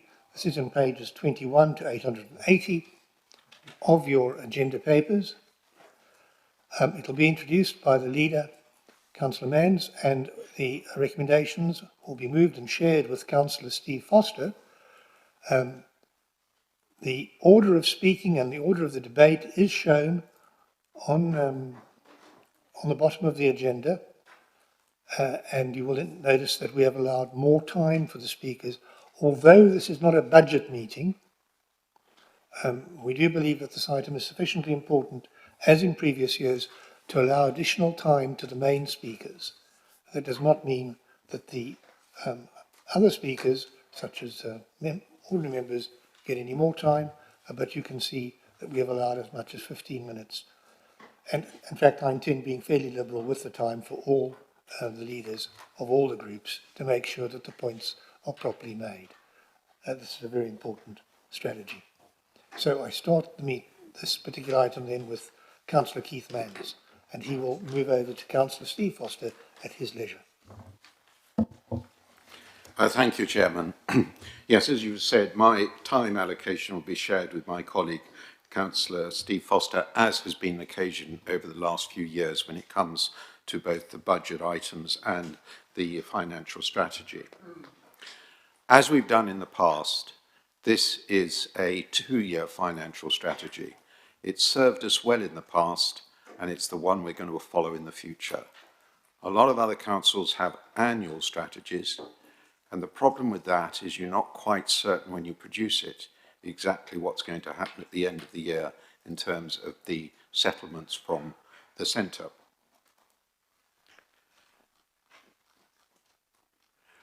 The other feature of our 2-year financial settlement is that we use reserves in a specific way. And that is we use them to facilitate the savings that we want to take place over reasonable time. It gives us flexibility. What we don't use reserves for is to plug problems with the revenue account, because that account is a recurring one, and therefore you go on using reserves over and over again until they're exhausted. And we have, dare I say it, 1 or 2 councils across the country that have done precisely that, and they're rapidly running out of money. And I'm thinking of places like Croydon and Slough, and indeed some councils in the north. This is not a strategy that this council will follow while I am leader. Having said that, the savings programme is a fairly large one. Sadly, over the years, the support we've had from central government, particularly for those services that we have a statutory duty to provide, such as children's and adult services, the extra cost of those is not always met by central government. And therefore we have deficits, and that often means we have to move across funding from other parts of the county's budget into the 2 areas that take up an awful lot of our expenditure. And this is again the case in the next 2 years. We're looking at a deficit of around 80 million. It may be a bit more or a bit less, depending upon the settlement at the end of the year. But nonetheless, it's a significant deficit. And already we know we have extra problems because of the limit that we can increase council tax by in the coming year for social services. Last year it was 2%. It's now this year, and for the next 2 years after this year, 1%. So that presents us with an additional problem that we have to deal with. Having said that, what we try to do when we come up with the financial strategy is to ensure that we target resources where they're most needed, and as I say, use reserves carefully to help meet one-off demand pressures. We also try to maximise income opportunities, income generation, and a good example of that is how we provide services for other councils that are smaller than us to save money for them and save money for us. And a good example is we provide back office facilities for 3 London councils. We also heavily lobby central government. I have a meeting regularly with members of Parliament for Hampshire where I explain to them the exact issues that we have, and I'll be doing that in the months ahead again in response to our savings that we're going to have to make over the next 2 years. We also try to look at ways in which we can raise more income through suggesting to central government that we can charge for certain services.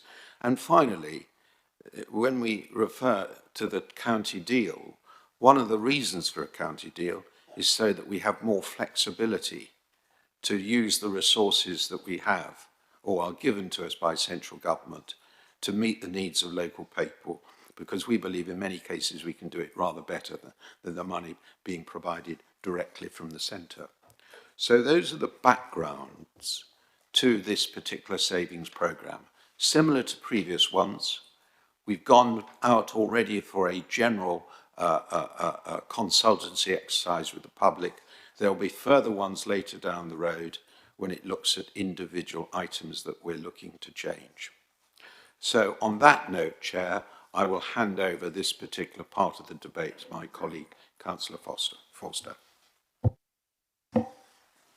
Thank you, Leader. I'd like members to remember that the overall budget is actually increasing. We're firstly focused on delivering those statutory services, and in particular meeting the rising needs of adult social care, children's services, and the others that are absolutely essential.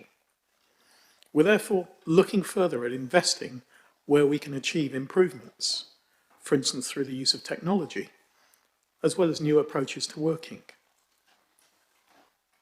Some of the items that are covered actually relate to what I can only describe as the new normal, the post-COVID world. And you'll see that there are items in there that reflect the change in our residents' habits. For instance, on ETE 3, the concessionary travel, there is a reduction in concessionary travel funding, reflecting the fact that the use, the patronage, is actually decreasing as a result of people finding alternative methods, or actually quite often using, for instance, home shopping, etc. We're debating a 2-year savings programme ahead of the government settlement. The actual approach will be determined, as in recommendation B, it's determined after and influenced by the consultation and made by executives where necessary. And very importantly, the work of the select committees and their members, which is where detailed scrutiny and questions could and should be asked. As the leader said, we have the reserves that we've prudently built over many years. They enable us to do things efficiently and have been used prudently over the last year so that we have been able to support the districts with funding, despite the fact that some of that funding from central government has been delayed. We've been able to use our prudent reserves in that as just one example to fund the support for COVID, which has been a classic example of the county and our districts and other partners working together effectively to maximise budgets. Those reserves can also be used to stretch out any savings, and again, that's shown in some detail. The only other one I want to highlight, because I'm sure most members have read it in detail and will have some points that they want to raise, but the one I want to highlight is the extra funding in section 5.3 allocated it to ETE, the £7 million per annum, which is a permanent addition of funding to allow the director of ETE and those involved more flexibility and to be able to use that additional fund, which will be for every year going forward, both on proactive planned maintenance and on reactive maintenance. It's more likely in the early years that there will be reactive maintenance, fixing potholes being a classic, something we're all affected by.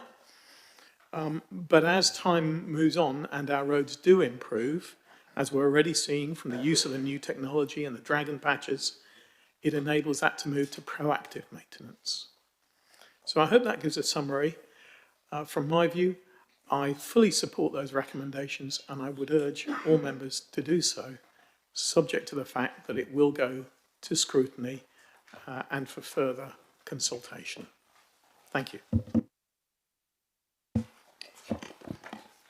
Thank you, councillors. Now, if you look at the sequence of speaking, which is before page 7 and just after the agenda in your papers, you will see that the next speaker is the leader of the Liberal Democrat group, Councillor Keith House, who will also have 15 minutes.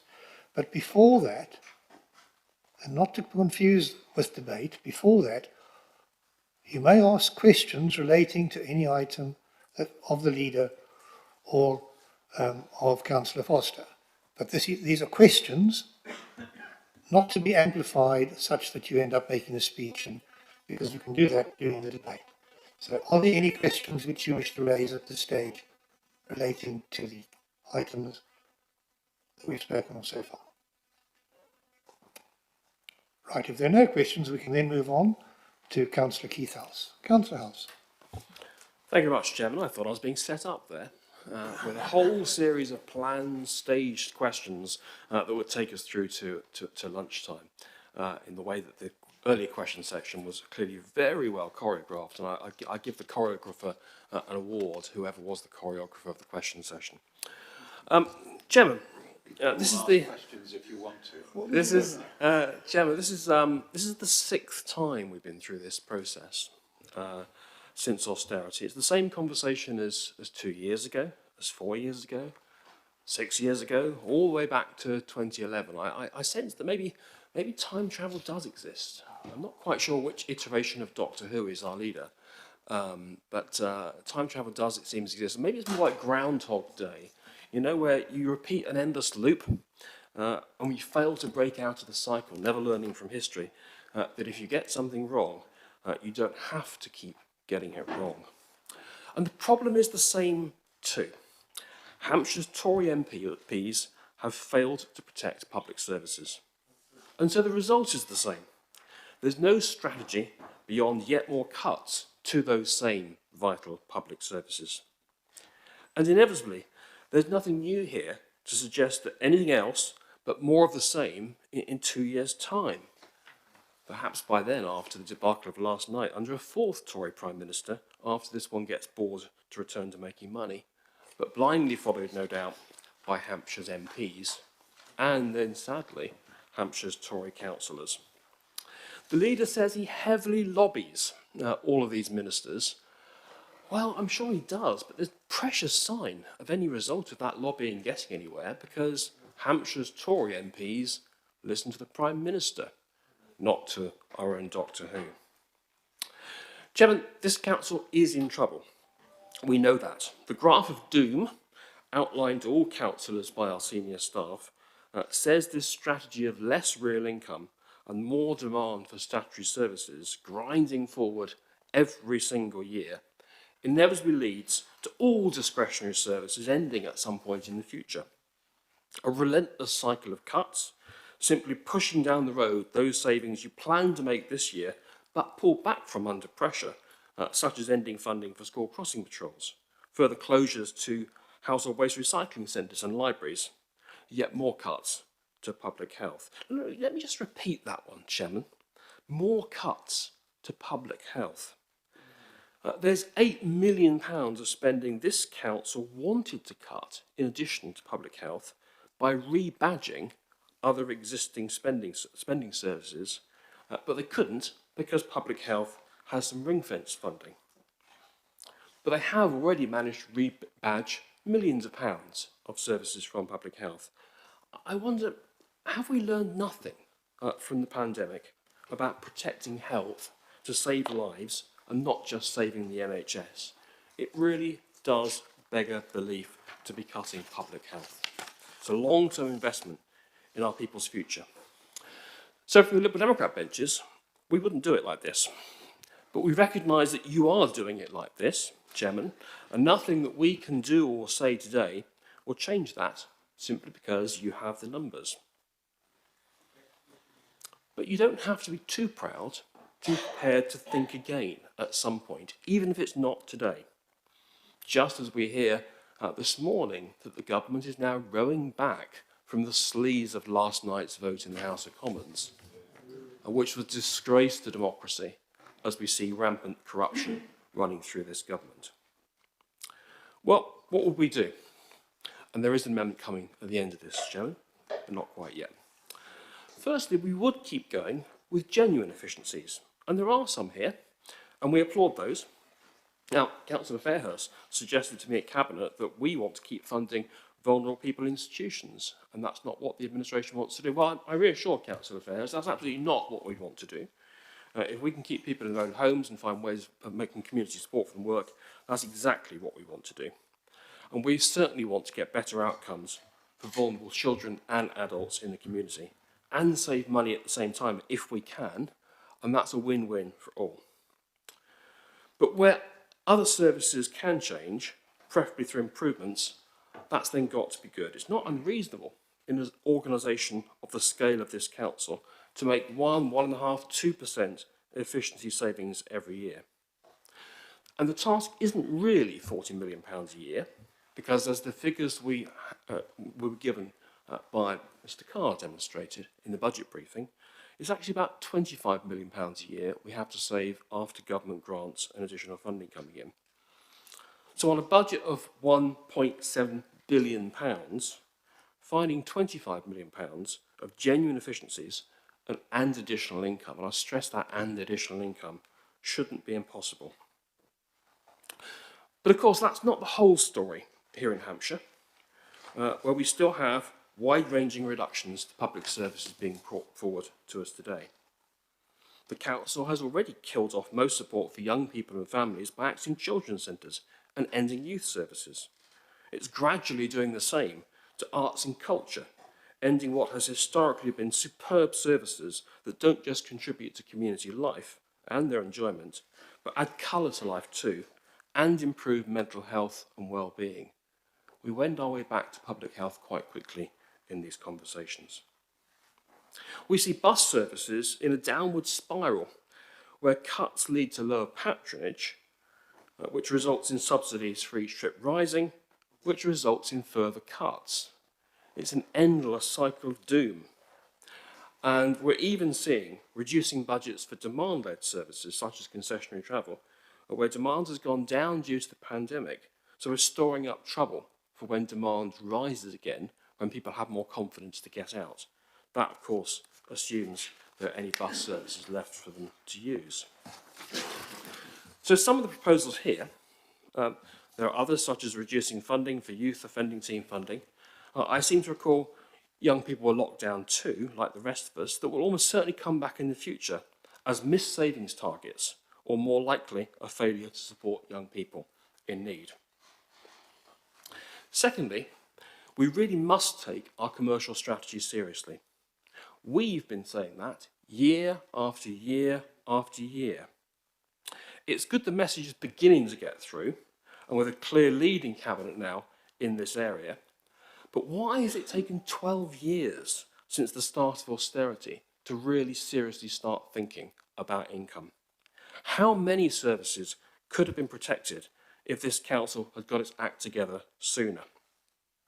Now, we heard mention earlier about purchasing land, and leaders back in the 20th century of this council purchased land, lots of it. And now finally, after years of delay, some of that is being taken to the market for much needed homes. But we haven't really seen the same level of scale and ambition from leaders in the 21st century. They've simply not had the vision to follow suit. So income generation to fund capital and revenue must be one of the missing links here. We could be trading more. It's an area that we do have some expertise in, so why not do more of it? But we don't seriously nowadays have a culture of innovation or a culture of entrepreneurship. We proved that years ago, failing to get long-term income from the government, being far too slow off the mark on PV power. We could be managing property as well as land, long-term value and good for economic regeneration and wealth creation. Now, Councillor Reid doesn't want us to do that. But again, the council's response here is to prefer to manage the risk of doing nothing rather than managed risk of intervention. It's a recipe for long-term decline, as we see with this Groundhog Day. We could be doing so much more on climate change that's capable of creating income as well as being green. And I will dare, Chairman, to use an Eastleigh Borough Council example on this, because there's an interesting contrast. And I use the example of the Borough Council scheme for 2,500 homes called One Horton Heath. Solar power, ground source heat pumps, EV charging everywhere, with a private wire network to a large solar farm to generate green electricity. No gas, and doing it now. Meanwhile, this council simply flogs off sites to the market, with gas boilers being installed, planned over the next few years, all of which will need retrofitting in years to come at cost to residents. What a lost opportunity, both for good public policy, but also to create income for this council too. We just don't get it. And I suspect, Chairman, it shows partly where this council is likely to get it wrong with the county deal. The leader was really optimistic, as he always is, about the county deal and the relationship with all the other partner authorities across the county. But the county's got to be prepared sometimes to let go and accept that the unitaries and the districts may actually have some expertise that's worth hanging on to, because some of their core services are different to this council's core services, and their expertise is different as a result. But unfortunately, Hampshire has a history, and it's a culture over decades of always thinking it knows best. It wants devolution from government, but it's not prepared to devolve itself to district councils, to parish councils, to community organisations, unless it's simply about cutting library services with no concern if they survive or fail. So, Chairman, there are different ways of saving public services, but this council fails to rise to the task. I said we don't expect you to change course today. Clearly you won't. But there is one area where your strategy of relying on volunteers to take on more of the delivery and support for public services is in danger of being fatally undermined. And that's the proposed cuts to the support for our voluntary sector in advice and giving support to volunteers. It's on page 125 in the budget line HQ 23.1 with £365,000 cut from 2023. It impacts on really important community organisations like Good Neighbours and Age Concern. It's wrong, and it could seriously undermine the voluntary sector that we increasingly need so much. So we propose to delete this budget saving and say to Cabinet to think again in this area, as there are so many other areas that are still not fixed yet in the medium-term financial strategy. In terms of the budget, it's just 0.02% of our annual spend. It's not unaffordable, and it's an investment in people and in volunteers. The amounts used to support individual organisations will change, of course, over time. Of course they will. So we're not saying that there won't be change, but we do need to hang on to essential support to keep the voluntary sector going. The second change that we propose to the recommendation here is the axe, the nearly £1 million being proposed to tart up the council chamber. The council chamber over the road is a historic relic. It's absolutely perfect for period dramas, one of Councillor Mans's Doctor Who's perhaps. Or it could be a great visitor attraction alongside the castle and the Great Hall, but it isn't fit for purpose as a modern council meeting venue, and we all know that. Now, my jaw dropped when I first read about this choice of spending when we're in a time of severe financial austerity. Spending the best part of £1 million is about £800,000. They haven't included the on-cost. Spending the best part of £1 million, tarting it up when the sound and visual equipment is only a decade old and it's barely used. Del Boy could sell it. But keeping the small cramped seats without even this space for adequate IT, it really isn't fit for purpose just by improving the ventilation and heating and sound equipment. It reflects, Chairman, a poor choice of priorities when we have so much creaking public infrastructure. It may be the Conservative choice of priorities, but it's not the Liberal Democrat choice of priorities. Now, we'll be told that the coroner needs the space. Well, I'm sure with imagination, some of that entrepreneurship I was talking about earlier, we can find other space to meet the coroner's needs, just as we've been more than adequately able to use this space. Much better, isn't it, than the cramped building over the road where, as I said, there's not even space for IT. Chairman, we can't support the strategy here, and we will vote against it as a reference back to Cabinet to have a rethink and do it right next time. And please, let's not just write letters to ministers asking for help. If you can't get the existing bunch of Tory MPs to stand up for public services and do the right thing, you collectively, colleagues, have got the power to chuck them out and select new candidates with the spine to put Hampshire first before their career and doing just the Prime Minister's bidding, not the residents of Hampshire's needs and bidding. So, Chairman, we'll move 2 modest amendments in the meantime and hope you'll support them to at least protect our community volunteers that have done us all so proud during the pandemic. And also, let's not waste nearly £1 million tarting up a meeting space that could be better spent on refurbishing a few libraries or indeed any number of other public sector priorities.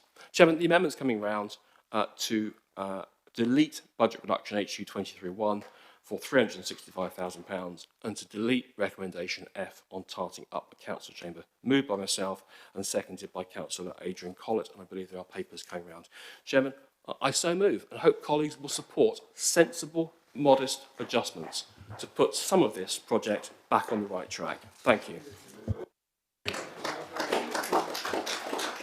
Thank you. And while those are going around, I actually didn't know, Councillor House, that Delboy was a member of Eastleigh. But I should probably have guessed. Councillor Collett, do you wish to speak now, or are you going to reserve your speech for later as the seconder? Thank you, Chairman. Yes, I'd like to reserve my speech for later. Thank you. Okay, I'll try and remember that.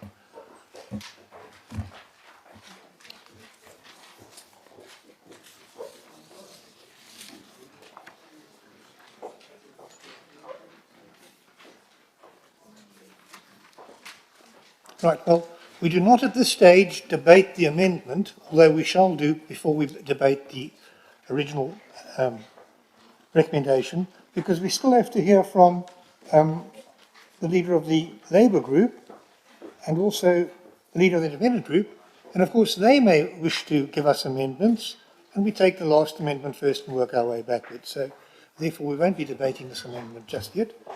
But when everyone's settled down, we'll ask the leader of the Labour group, Councillor Alex Crawford, to make his speech. And thank you, Councillor House, for staying within 15 minutes.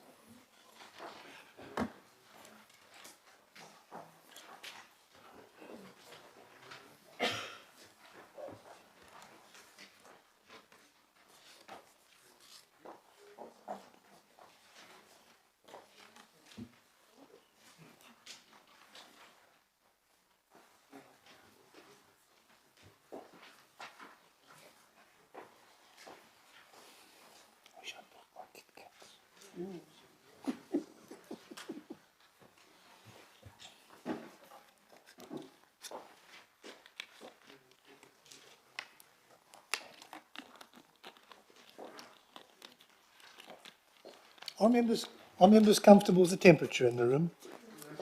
Yeah, I need it hotter. That's fine. Thank you. Keep the airflow going.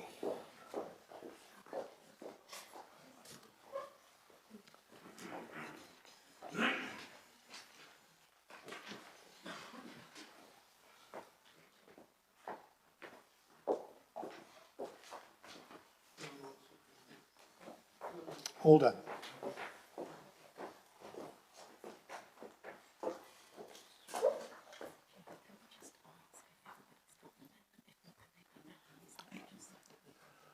Just want to check that we all have a copy of the amendment. If you don't have a copy of the amendment, 2 pages, then please raise your hand and make sure you get one. Everyone got? Good, fine. Then I'm going to move on to the next speaker. Councillor Crawford, thank you for waiting. Over to you. Thank you, Chairman. I think that perhaps the danger is that as the fourth speaker, there may be some repetition, but I hope not too much, but we'll see. What I felt was that the corporate finance briefing note that we had last Wednesday, to which Councillor House referred, brought some realism to this particular document that we have before us. For example, we know now that the new grant funding will be for 3 years, but it will meet only some, not all, of the extra cost and demand pressures that this council will face, even to keep the services at the levels they are today. The question I would have is, when will we have the proper estimates of the extra cost and demand pressures that we will face as a result of that spending review? We're still in limbo today. We don't know. There is no more funding to address the pressures on adult social care services and no increase in funding for public health. The health and care levy will simply not be enough to fund the reforms to the vital care services that people will need. Where is the Council going to find the money to bridge that gap? Not, as we have heard, from increasing the adult social care precept as expected. The Council will be able to increase that by only up to 1% each year, so creating the £14 million problem for the Council as identified in the briefing note. Next, I would say the balancing the budget exercise was described as public consultation, but the data collected showed that it was not really that. Overall, we're told 1,897 people responded, but 354 of those were council employees who had views quite different from the 1,493 members of the public who responded. A key question in the consultation was whether respondents agreed or disagreed with the Council continuing the financial strategy, and that's what we're here about today. The data showed that overall for the 1,897 responses, 45% agreed and 33% disagreed, a 12% net in favour. All well and good. But for the 354 council employees, 69% of them agreed and only 17% disagreed. So there was a 52% net in favour amongst council employees. So, for the 1,493 public, only 1% were net in favour, as 38% agreed and 37% disagreed.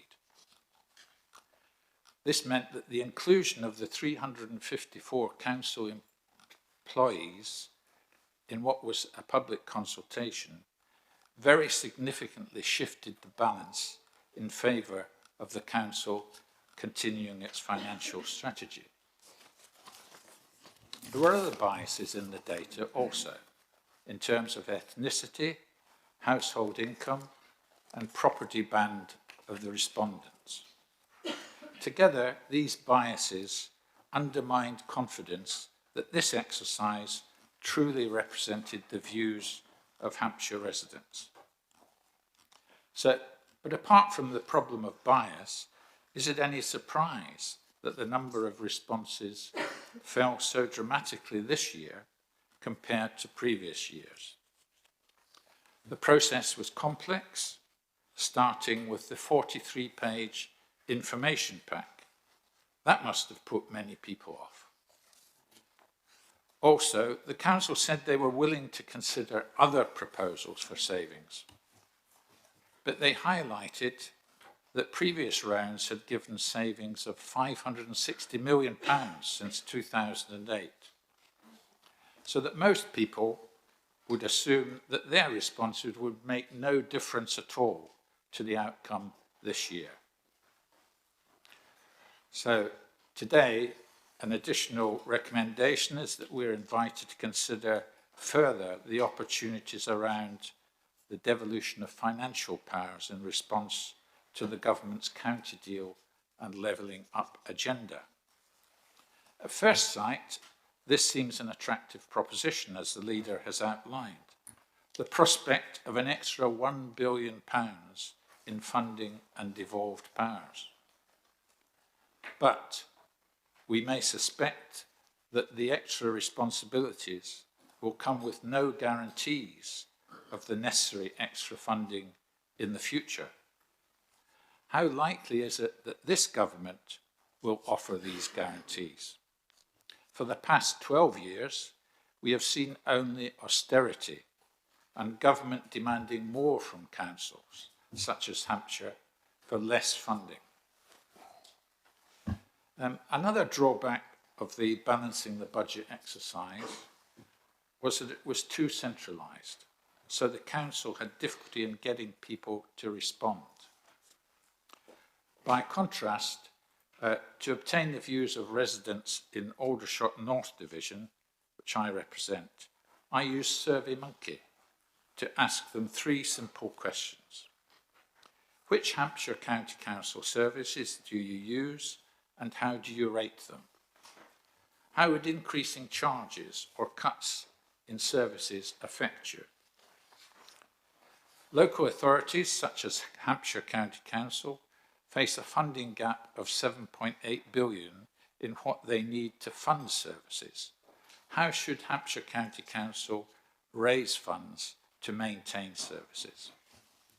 Now, as it turned out, Aldershot North residents sent as many responses to their local survey as residents of the whole of Rushmore sent to the balancing the budget exercise. The simple local approach was 5 times as effective as the centralised approach. In the local survey, roads and pavements maintenance came in for very many adverse comments. Rather than the significant cuts that the government announced in such funding earlier this year, Aldershot North residents want more spent on their roads and pavements to bring them up to an acceptable standard. And I feel sure, as we've heard earlier, that the very strong demand for such maintenance must be shared throughout the county. So, is it really enough for this council today to be recommending only £7 million a year going forward to be added for roads maintenance? When asked, some 90% of respondents in the local survey wanted this council to lobby the government to increase grant to close the funding gap. To quote one, government needs to understand the issues rather than just loading more onto councils. So they don't have to manage centrally, but without proper funding in place. Now, one saving that I oppose most strongly is the £360,000 reduction in funding for non-statutory services that support people who are homeless or at risk of homelessness. You can find that HQ 23.6 on pages 126 and 127. The Vine Centre in Aldershot, where I'm chairman of the trustees, provide vital services to this client group. Far from reducing services that support people who are homeless or at risk of homelessness, we in Rushmore need them more than ever. Is that not the case everywhere in Hampshire? These vulnerable people often have complex issues and need extensive support to find their way forward in life. At the Vine Centre, staff and volunteers have a person-centred approach. It starts with addressing the client's need to feel valued so that they are motivated to engage with and benefit from the one-to-one counselling that the Vine Centre provide. In this way, the Vine Centre turn round the lives of vulnerable and isolated people who might otherwise find no way forward out of their complex issues. Reducing funding by £360,000 for services that support people like this, who are homeless or at risk of homelessness, would undermine the work that charities such as the Vine Centre are doing week in, week out. I must ask the Council to ensure that these vital services remain. In conclusion, Chairman, the government imposed austerity that continues to impact this council the biases in the results of the balancing the budget exercise and the failings of the savings proposal mean that a different approach is needed, and we shall oppose the recommendation. Thank you.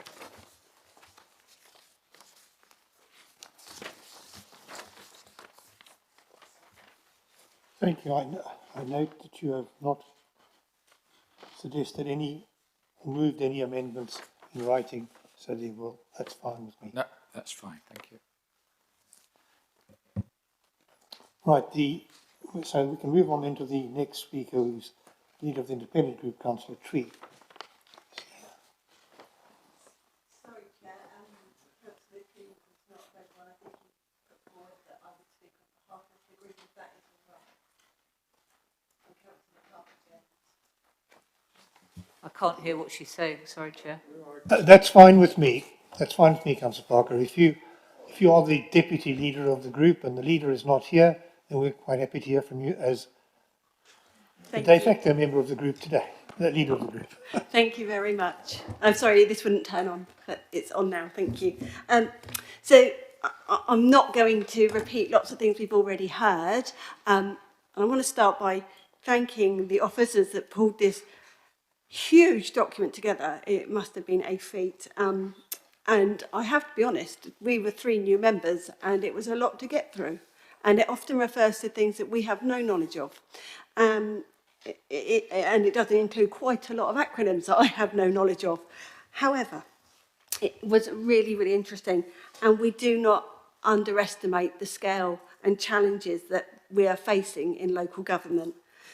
It's not to be underestimated. When I read the 80 million, which was that needs to be addressed and as set out at paragraph 185 to 187, I just felt this is such a challenge, and it's the most vulnerable, and it's the most excluded, and it's the poorest that will bear this brunt.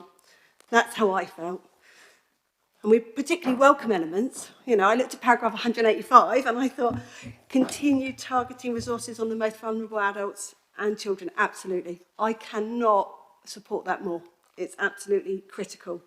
Maximising income generation opportunities. Again, I feel that's absolutely brilliant. And we need to minimise reductions and changes to local services wherever possible. But this means that this report leads me to ask quite a lot of questions. How effective was the previous financial strategy? What lessons have we learned from it? What are the unintended consequences of putting this budget through, this strategy? Will services just be pushed around the public sector, those costs, with increased demand perhaps on our NHS or the police or boroughs and districts? It is all ultimately the same purse. The public purse is just one purse. And I think it's, you know, I find it hard that we'll have to kind of scratch around to find our part of that. If we take funding away from some of our partners, what is the real cost of this? And I'm not going to repeat about what we've heard about volunteers and the voluntary sector, but we do know that, for example, £1 spent there generates £8 to £9. So it's a lot of money. If we take £1 million away, we lose £8 to £9 million. So how does this sit with us delivering our targets? You know, if we want people to live more independently, if we want less isolation and loneliness, but we don't fund those organisations, who picks that cost up? I would like to see continued pressure placed upon central government from Hampshire to lobby for additional resources, which our residents need and deserve. I know that sometimes if you live in a deprived area, you can survive. All that support mechanism is there for you. The services are there for you. And yeah, I look at Hampshire and we have huge rural areas which are quite affluent. And if you're deprived there, you're really deprived because those services are not there to support you. I feel that under the levelling up agenda, and I really cannot stress how much I dislike that term, it reminds me of a computer game, perceived affluent areas will miss out. And I feel that there is something very telling that the term local government has been dropped from the ministry title. I believe Hampshire needs to demonstrate its viability. I mean, honestly, my residents do not care which council collects its bins or disposes of it. It doesn't understand, a lot of people don't understand the differences. All they want to know is the bin will be collected and it will be disposed of. Can we justify so many tiers of government in this area? Is it providing good value for money? I'd rather know that young people with mental health problems receive the support they require than a plethora of different chief executives and organisations delivering pretty much identical services next door to each other. There was only one paragraph that I was hugely disappointed with, and that was the statement at paragraph 225, where our money is spent will have significant implications for climate change. Have we looked to divest ourselves of fossil fuel investment? Every single organisation and individual needs to look at the element they contribute. As we are far more effective as a whole, if a large oil producing company believes they can calculate their climate impact, why has our financial strategy not? The Local Government Act 2000 made it very clear that the role of scrutiny in the financial process is to hold the executive to account and to ensure that its decisions are in the best interest of the community. So therefore, I find it incongruent that we have increased cabinet portfolio expenditure, that we have put aside money for the Jubilee, and we are thinking of, and I'm not going to use the term Councillor House used, but putting more money into the council chamber. This hall is fabulous and modern, so I don't understand at a time when vital services for our residents could face reduction and cuts, why we would put our money there. I remain to be convinced that sufficient has been done to protect our most vulnerable residents, and that is the bit that we hold you to account for. As evidenced by the equality impact assessments that you have developed under Section J and highlighted at paragraph 229, it is our older residents, our disabled residents and females and the poor that will suffer most. We are not proposing amendments. Instead, I want to seek solutions for this.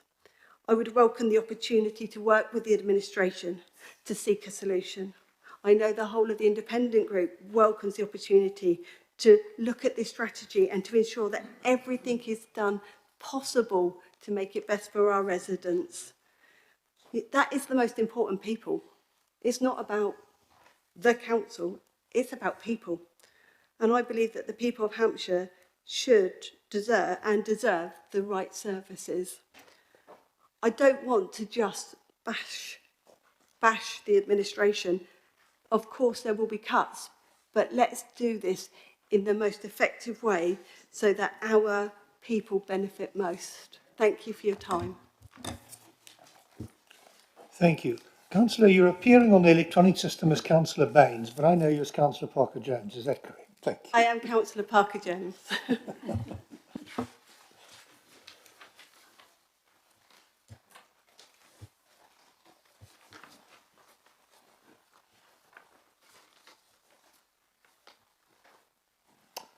Right. The order of the debate now is that we will speak firstly about the amendment and secondly about the motion, the main motion. However, with Councillor House's agreement, because the amendment is fairly straightforward and simple, it basically drops 2 items, could we just treat it as one discussion of both the amendment and the main motion, so that that gets through things a little bit quicker? You're happy with that? That's fine. And so then we will all have our say, and then I will call upon the seconder of the Liberal Democrat motion to speak, then ultimately to the leader of the council, and then the leader of the council will put the motion. We'll put the Councillor House will put the amendment. Once that is agreed or disagreed, we will then move on to the leader. I think I'm clear on that, but I'm not too sure.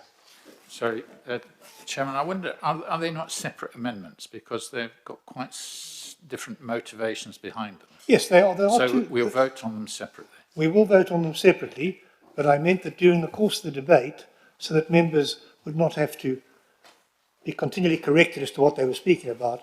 Councillor House has agreed we can speak about them as a conglomerate item. So that's what we'll do. But when we come to vote, you're quite right, we will vote on the amendments separately, because they've been put to us separately. Good. So I open the chamber now for debate. Would you please indicate if you'd like to speak? Councillor Harrison. Councillor Hughes. Harrison, Hughes and... Thank you, Chairman. I'd like to speak in support of the amendment. Chairman, every time I think we've reached the bottom of the barrel when it comes to cuts, we seem to go for yet another scrape. I often reflect on what residents think of us politicians. We have a Prime Minister who heralds a new age of optimism.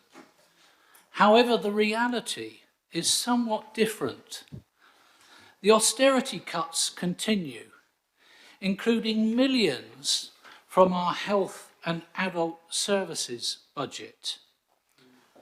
What do I say to the resident who volunteers his time driving a minibus for a charity that serves the needs of pensioners in my community that can't drive or have no bus service? The same resident picks up his copy of the Daily Mail and reads about MPs trousering £500,000 for a bit of part-time lobbying. What kind of society have we created? Chairman, my faith in democratic politics has been seriously dented. I hope it might be restored if we vote for the amendment today. Thank you. I'm just making sure I've got the people that I should have on my little list now. So I have Councillor Hughes, Councillor Philpott, Councillor Latham, Councillor Fairhurst. Anyone else, please put up. Councillor Wade, is it? Councillor Reid.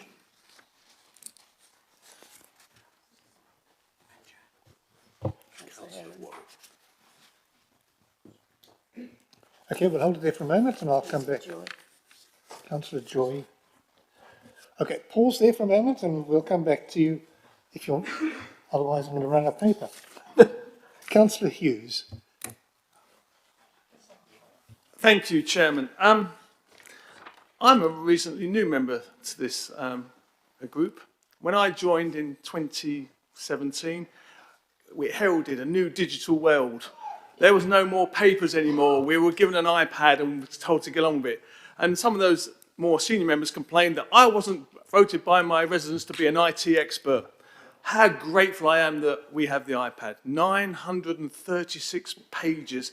It would have caused my postman a hernia to drop that through my letterbox, and probably a few others. Equally, the majority of us in this room undoubtedly took the time to read what was contained within it. And emails have been flying around, certainly within the Conservative group, about some of the proposals contained within, particularly the one that the leader of the Liberal Democrats has proposed in Amendment 1. I exchanged emails with the Executive Member for Adult Services on this specific point. And she made a really good point in response. This is a proposal. It's coming out, it's going to go out for consultation. And I do see the dichotomy. We're suggesting cuts to adult services and hoping that the voluntary and community groups will pick up the slack. And at the same time, we're proposing to adjust their budgets accordingly. So there is an impasse that has to be resolved. I'm sure it can be resolved because one of the good things about this group, when we get it right, is that we understand that there are challenges and we need to address them in a conciliatory rather than a combative manner. I do think we're not here to score political points, and I take the point made by the independent group about there are so many authorities out there that provide services to our residents.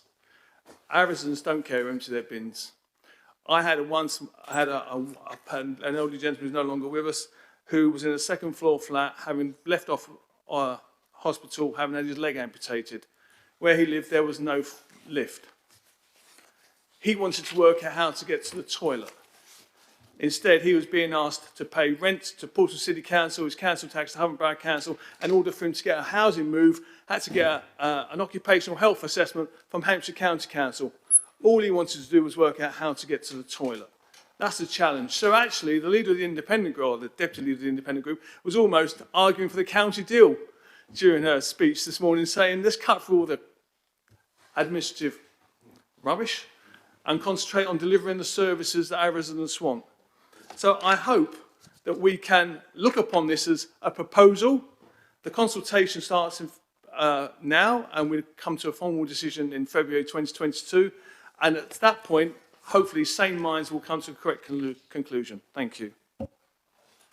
Thank you, and thank you for keeping to time. Members are reminded that you have 4 minutes. The next speaker on my list is Councillor Philpott. Yes, thank you very much, Chairman. I'm not going, if I may, in accordance with your ruling, to speak on the amendment, but on the actual report and recommendations before us. And in particular, Chairman, I'd like to address my comments to recommendation C, alluded to by Councillor Forster, actually, in his opening remarks earlier on, and that's to increase the highways maintenance budget by £7 million next year and each year thereafter. The focus of this report is understandably on the immense challenges that we face meeting our financial targets. The Balancing the Budget consultation offered some stark and fairly bleak choices regarding the potential courses for the ETE budget, in particular the potential for closure of some household waste recycling centres, as members will know, and also the potential loss of school crossing patrols. But thanks to the hard work of the officers and the executive members, neither of these options progressed to decision stage. And with such enormous pressures on key statutory functions, it would have been easy to set the highways maintenance budget to one side. However, I'm pleased that along with the retention of intensive workers in children's social care and the development of longer-term maintenance requirements in our residential and nursing homes, highways maintenance is included as one of the 3 priority areas. Whilst there's recognition that rising prices of materials and the implementation of COVID-secure practices have added costs, the recommendation of an additional £7 million boost to the highways maintenance each year is very welcome indeed. And in case anybody should question the consistency of a decision to inject more money into highways maintenance in the light of all that's being discussed at the COP26 summit in Glasgow, I would remind everybody that electric vehicles need roads too. I think it's also worth just taking a moment, Chairman, to acknowledge and pay tribute to the enormous contribution that Hampshire Highways make to keeping our economy and our people moving. Some of the highlights over the past year include £50 million of major road and transport infrastructure, 478 planned highways maintenance schemes completed. Last winter, Hampshire Highways gritted 129,689 miles of road. Innovations at our Micheldever depot have delivered a net reduction of 67,500 kilograms of carbon, and we repaired almost 50,000 potholes. Our highway network plays a vital role in the economy and prosperity of our county, and in that context, I am extremely pleased to support the recommendations. Thank you. Thank you very much. Councillor Fairhurst, next.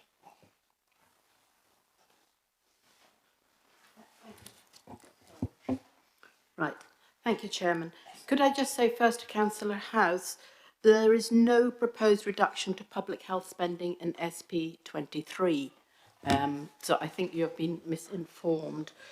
This proposal regarding the one from your motion, it is, as Councillor Hughes said, just a proposal. We are engaging with the charities, there will be public consultation, and a working group will be set up by the HASC. And until all those things, the due process has gone through, no decision will be taken. I don't know what the outcome will be, and if you do, I can only suggest that you've got the gift of clairvoyance. I have already been speaking to some of the charities. I've had emails from the chairman of the Good Neighbours Network asking for my help in approaching the NHS, who he says most of his clients, the work they do benefits the NHS, so perhaps we should approach the CCGs together to seek funding from them.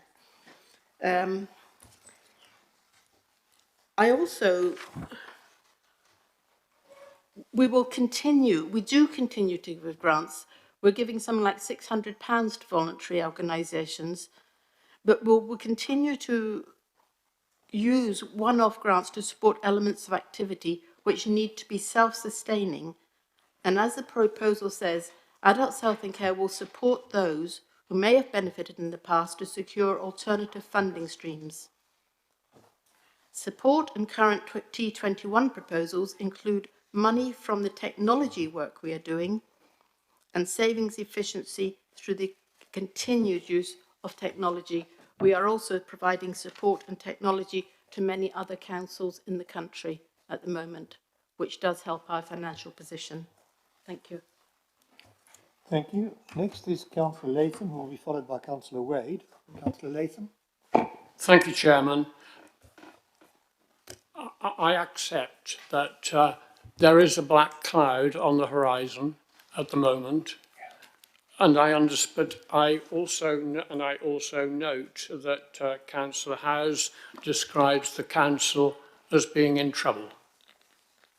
There is a black cloud. It's one we all know about, and it realistically is the fact that without substantial, sustainable funding for social care growth, then the long-term prospects of this council are bleak. We all know that.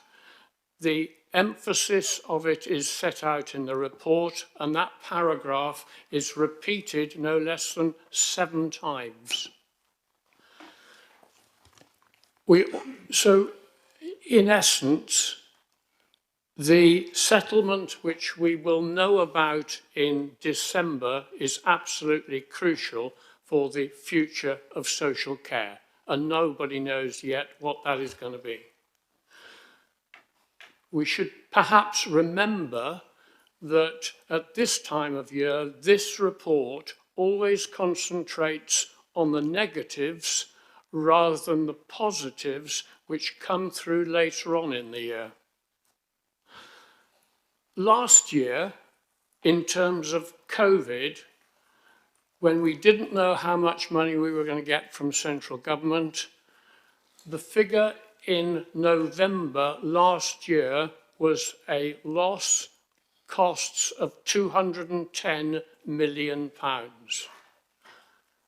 By February, in the budget report, that figure had been reduced to £88 million. This report indicates that it is now down to £70 million, of which 15 million is a pure guess. Because we are a prudent, careful council, over last year and this year we therefore set aside £50 million from contingencies to cover any shortfall. So for me, the risks of financial risk of COVID have been reduced.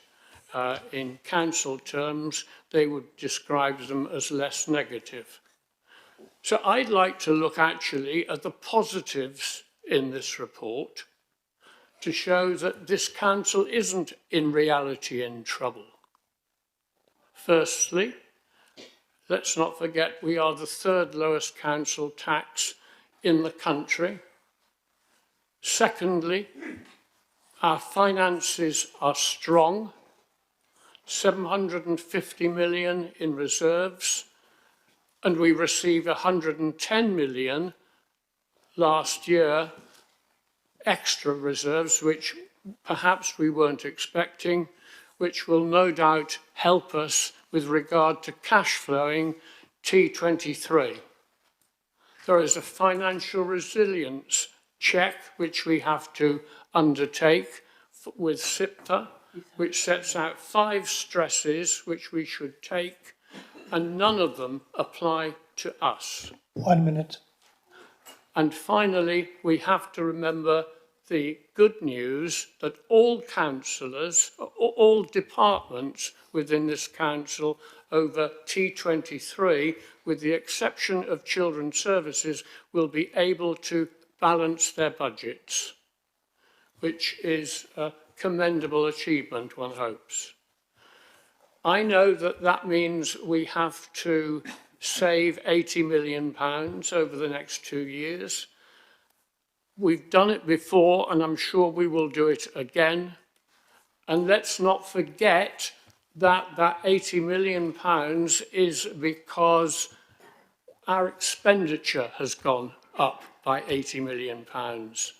I therefore, in conclusion, support the recommendations in the report with particular regard to highways, to arrest the decline of our highways,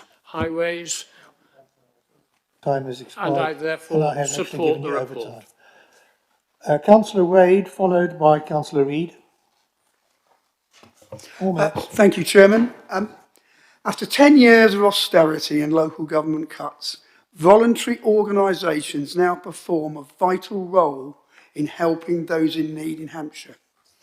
These proposals, should they go through by this administration, will devastate many of these organisations and their ability to survive and continue supporting Hampshire residents that need it. Now, I know you're going to go to consultation, but we all know what happens with the Hampshire consultation, doesn't it? You consult, you get the answer you want and do what you want anyway. If we vote and agree on these proposals, the cuts will follow. I want to give you an example of why you shouldn't do it. In my division, there's an organisation called the Hive Voluntary Car Group. They're funded by the Good Neighbourhood Network. They provide a link to medical appointments, care homes, all the things that the very elderly, the infirm, those financially challenged cannot do themselves. They don't own a car. The main hospital that they go to for clinics is Lymington. Between the Waterside and Lymington Hospital, there is no public transport link. There is no bus service. So if you don't provide any money and they go to the wall, who will take those elderly, the infirm, those without cars to their hospital points in the clinic in Lymington? And there are many organisations in our county that perform just the same sort of thing, and if you vote for these proposals to go through, they will not exist. And they exist in all our divisions, your electors as well as mine, but actually we should be thinking about looking after those that need it in Hampshire. Even the very thought of doing this will send tremors down those organisations, but we will devastate them, kill them, put them out of business if we accept and vote for these grants. Chairman, it's this reason that I will not support these proposals. It's for this reason that I think you should not support for these proposals. We are there to look after the people of Hampshire. We are there to support those that need it. So show that you'd mean that by not supporting these proposals and support the Liberal Democrat amendment, which is putting pay to them. Thank you, Chairman. Thank you, Councillor Wade. Councillor Reid, followed by Councillor Heron. Thank you, Chairman. Councillor House has done a strategy, it's introduced a strategy which is very much used by opposition. Seize on one subject and say, don't do that, but then don't put in the other half of the equation, which is to say, find the savings here instead. So what we have before us, in my opinion, is half an amendment, where we take one potential saving out and put nothing else back in. And if we do that at every budget, year after year after year, we end up with a chronically unbalanced budget and a council which has financial problems. So I'm very sorry, I cannot support the Liberal Democrat amendment as put forward by Councillor House. I'd like to refer as well to the speech that was made by Councillor Crawford, and I congratulate him on the very measured delivery of his presentation. But there was one thing in it that I fundamentally disagree with, and I was really quite surprised that it came from the leader of the Labour group of all people. What Councillor Crawford did was to say the results of the survey come out like this. But if you take out the Hampshire County Council employees, it comes out differently. Well, I'm sorry, I'm chairman of the Employment in Hampshire Committee, and I believe that an employee of Hampshire County Council who lives in the county has equal right to put his or her view forward to everybody else who lives in the county. And I'm not going to be party to an analysis which conveniently takes their voices away from them, comes up with a different result, and then encourages us to make a different decision. They have equality, in my view, and I won't do anything to take that away. Councillor Crawford also put forward an argument that he did a local survey and it came up with different results. And this really goes to one of the fundamentals of Hampshire's problems. A lot of the services that we provide are pretty well invisible to the greater society out there, in adult social care, in children's services, looking after the frail elderly, looking after children in care. Actually, I think a lot of people like them to be invisible because it's a very awkward area to think about. So if you ask people in a survey what is most important to you, they will give answers based on that invisibility. And it's one of the ironies of the work that we do, that we can save hundreds of lives a year. We're saving people's lives by the services that we provide, and we get measured on potholes.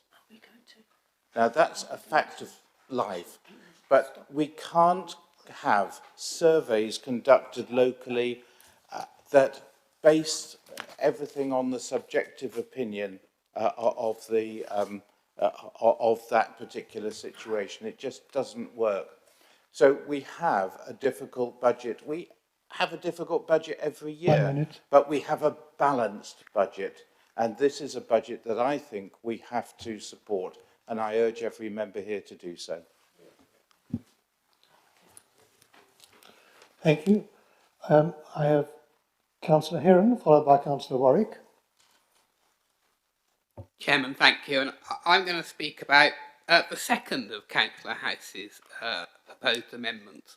And it is difficult to talk about spending money on a council chamber when we've just had very impassioned speeches about how we protect the services for the most vulnerable in our communities, particularly, I think, importantly, after Councillor Reid's comments about those who are not visible, those services that are vital to those that use them, but perhaps unseen to their neighbours. But, Chairman, they are actually linked.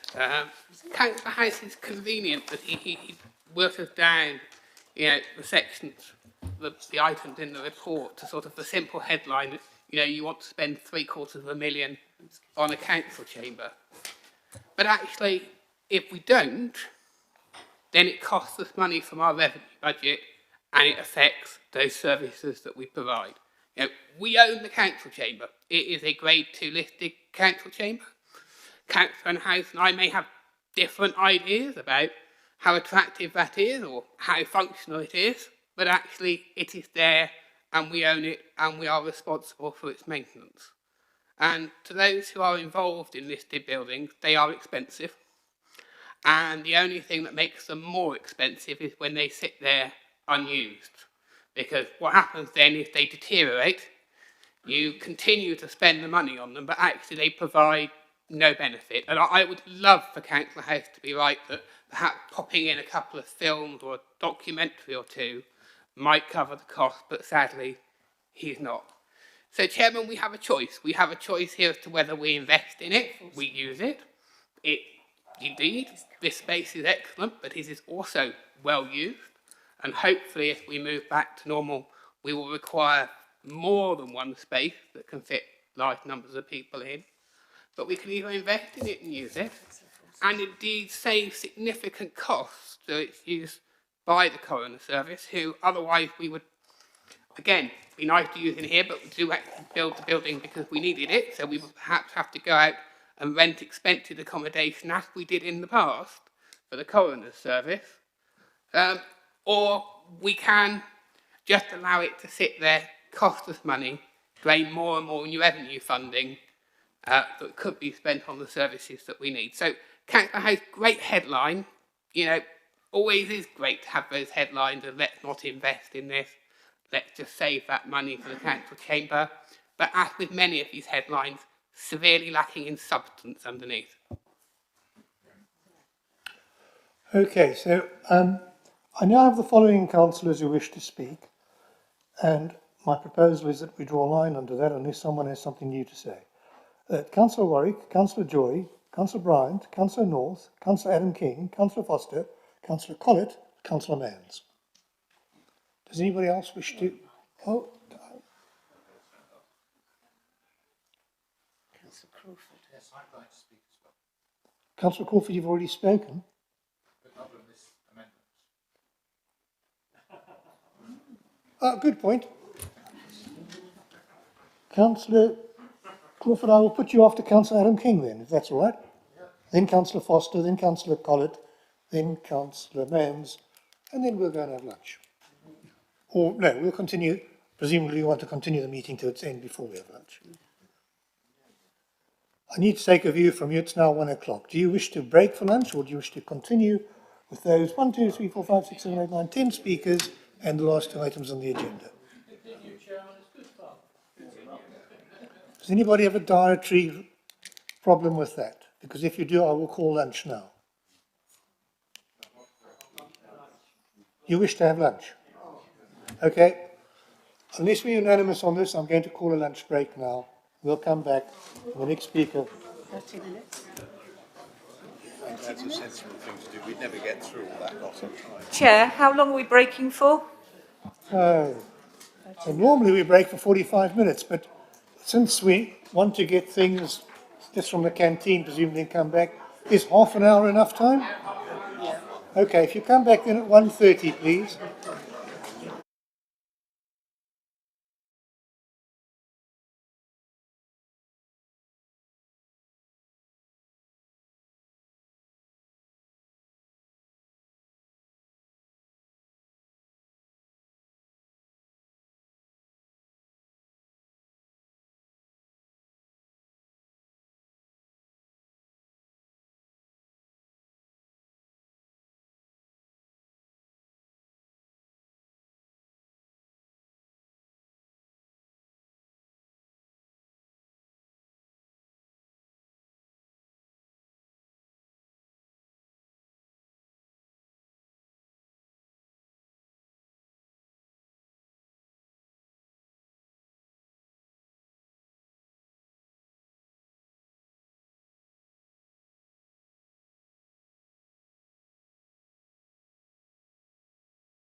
We have a number of speakers still to go. If I'm correctly, it was Councillor Heron followed by Councillor Warwick. Is that right? No. Oh, you've spoken? Chairman, I've already spoken. I didn't cross you off. Thank you.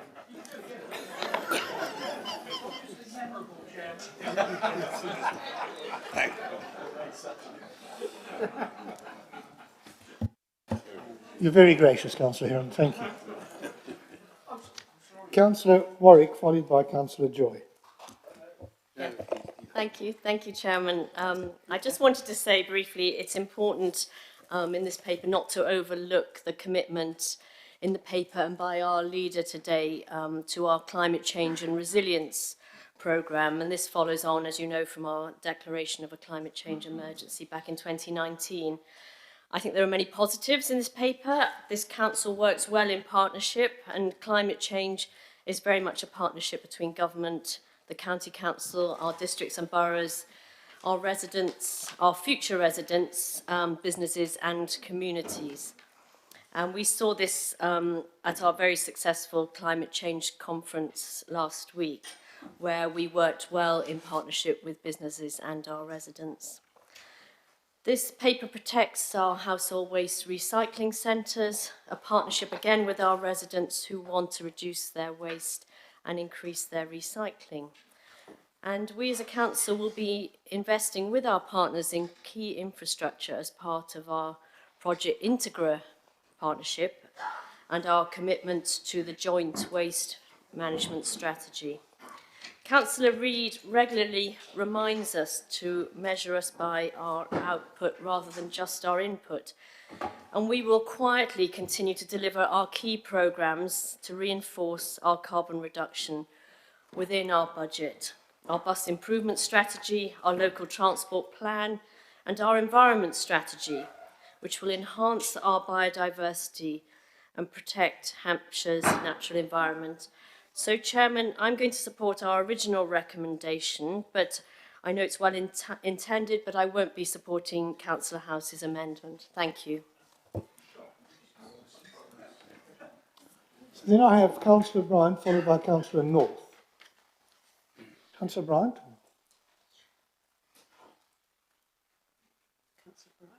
Councillor Bryant.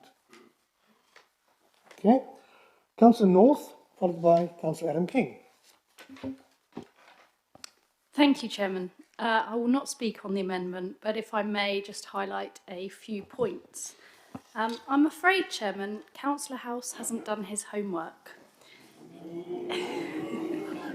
He mentions the reduction of spending on the Youth Offending Service. What he fails to mention is the long-term success of the service, the long-term reduction of youth crime, not just as a result of the coronavirus pandemic keeping children at home, has meant the service has a surplus of staff, and it is prudent, therefore, to make the service fit for purpose and put that additional saving to good use, supporting our children and young people.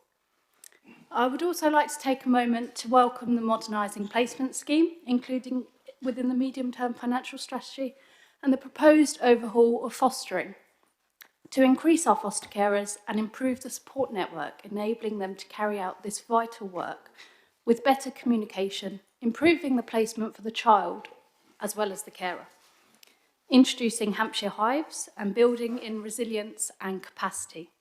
Providing a saving, yes, but transforming a service and improving the care and support for the hundreds of children in foster care in our county. Finally, I welcome the additional funding for children's intensive workers being met by corporate growth and will be supporting the original recommendations. Thank you. Thank you. Councillor Adam King. Thank you, Mr. Chairman. I'd like to talk to the amendment, if I may, and particularly Amendment 1. The voluntary network in Test Valley, and particularly in my patch of Romsey Rural, is a fantastic one. They carry out an enormous amount of work on a day-to-day basis, but in the last year in particular, they've carried out a hugely beneficial role in looking after the community as we've gone through the pandemic. And so it's not surprising, I suppose, that they've been in touch with me quite actively over the last couple of weeks to be concerned about the proposed review of the funding for the Good Neighbour Network. Organisations like Abridge Neighbour Care and the Thorngate Group in Lockerley and West Hitherley, amongst many of those that have come forward. The interesting thing, though, was that when I asked them what did they actually, what the effect of the cut in, of any cuts in funding to Good Neighbour Network might have with them, they actually then said, well, we don't really get any funding from Good Neighbour Network. We get our funding from Test Valley Borough Council grants, we get funding from the community grants, we get funding from our parish councils. I know in Easterley, the way in which parish councils undertake a lot of the functions is certainly a very useful one for the borough there.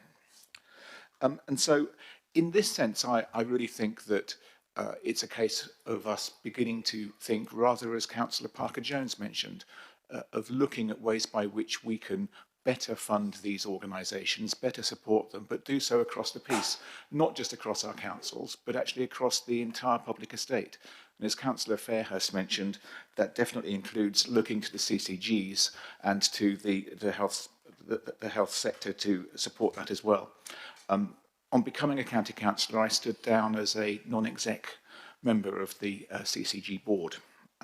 I know full well that there are much better ways that they could be working to support all of our communities across the piece. And so, as a member of HASC, with Councillor Withers' permission, I'd very much like to be part of that task and finish group that looks at the way in which we can do that. That is the way forward. The way forward is to look at our funding, to use this as an opportunity to see how we can do things better, not just ourselves, but with our districts and boroughs, with our parishes, and with the health service as well. So I think it's entirely reasonable for us to put this forward, and I look forward to the work that we'll do before February to come up with a much better and much more integrated way of working. Thank you, Mr. Chairman. Thank you. Councillor Crawford, followed by Councillor Cooper. Thank you, Chairman. I'd like to speak on slightly differently on these two amendments. I feel that the first amendment that's being proposed, in a sense, is a different way of approaching the subject that's in the way that's mentioned in HQ 23.1. Effectively, it's reaching the same goal, which is that these organisations should continue to do their effective work. And the only thing is that there are more possibilities than are mentioned in the paper, but in the amendment, that opens up all possibilities for protecting support to the voluntary sector, including getting the support from health, CCGs, district councils, and so on.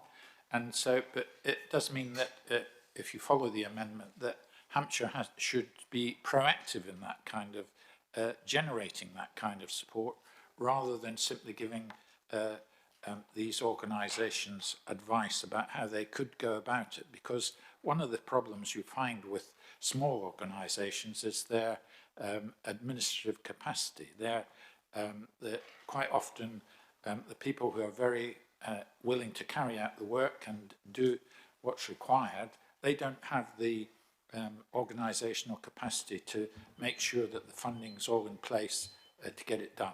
And so that's why they're relying on the support from the county council at the moment. So in some way, so I would support the first recommendation, the first amendment, because I think it's a good way of looking forward to the future.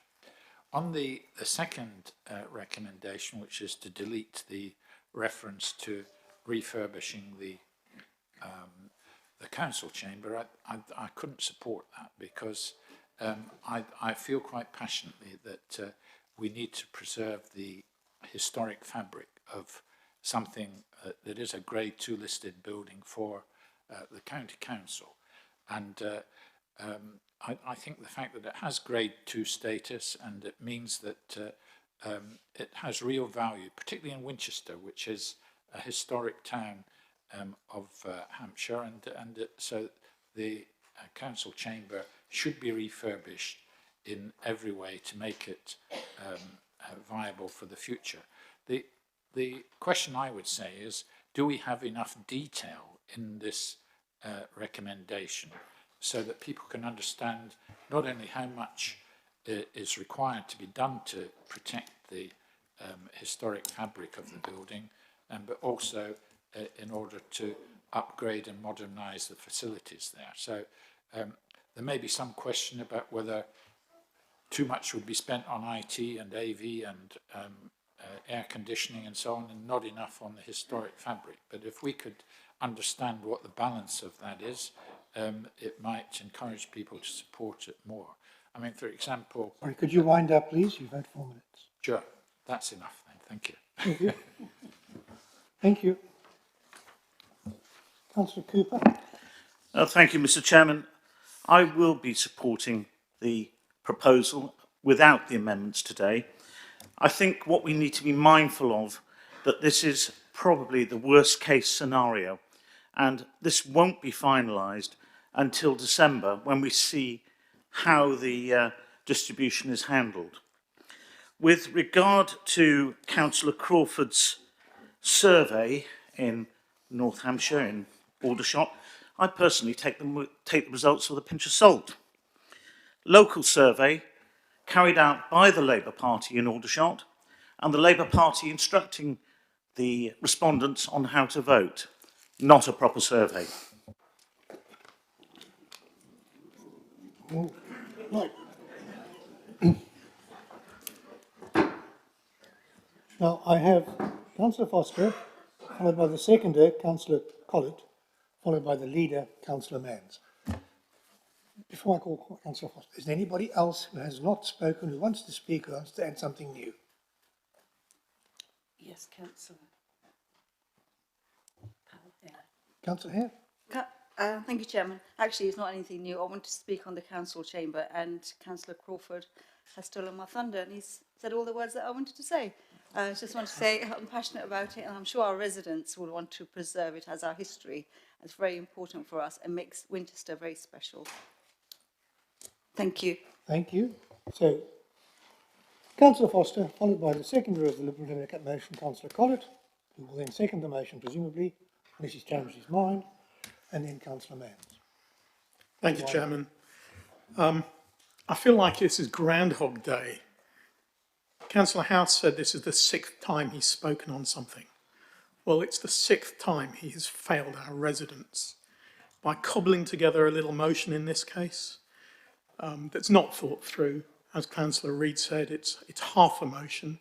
It's got unintended consequences. It's not costed. By not providing a constructed commentary, he said, we wouldn't do it like this. Well, residents don't want what you want. Lots of platitudes, no positive or constructive points. I think what we would like to see, if you have one, and you've been talking about it for years, criticising rather than coming up with constructive comments and a real thought-through budget, because what we have proposed is a well-thought-through budget. It's not finalised. There is consultation. There are opportunities, as I mentioned in my introduction, at the Select Committee to put forward changes and discuss the detail, which would expose the fact that what you've put forward is half a motion. But that is the right place to put forward suggestions like this. I can't support those amendments. I was pleased to hear Councillor Parker-Jones talking about collaborative working. And I think the independents have put forward some good ideas. Don't necessarily agree with them all, but certainly it's a welcome change from the Lib Dems' destructive criticism and Groundhog Day.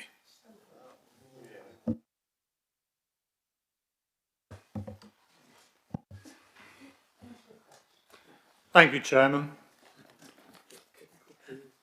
First of all, in answer to Councillor Forster, there is a completely different approach available, and that's to have a very serious campaign, getting all our Hampshire MPs involved and holding their feet to the fire to get a better settlement for Hampshire so that we don't have to destroy public services.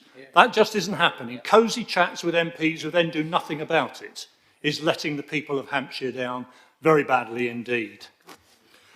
Councillor Reid said this was half an amendment. No, it's not. Read the second half of the sentence, where it makes it quite clear this will be addressed as part of the development of the next medium-term financial strategy. We already know that there's a £14 million hole in your budget because of the 1% restriction on the adult care services council tax increase that has been brought in. So we're going to have to come back to all of this later anyway. Chairman, one of Councillor Reid's other favourite speech is to tell us to look at outputs, not inputs. Well, Chairman, that's exactly what I'm doing. I'm looking at the bus services that have gone all over Hampshire, leaving people who are not on busy routes isolated. I look at the children's centre support that have gone, that means people who need it can't get it. I look at the youth services that are very patchy now and wholly reliant on the private sector and volunteers. I look at the proactive safety highway schemes that you cannot have now unless you've got an accident record. I look at the mobile library services that have gone. I look at so much culture services that have gone, been wiped out. I could go on, Chairman, but Councillor Reid is right. We should be looking at outputs, and that's what I'm looking at, and I don't like what I see. Chairman, now look at what we're amending today.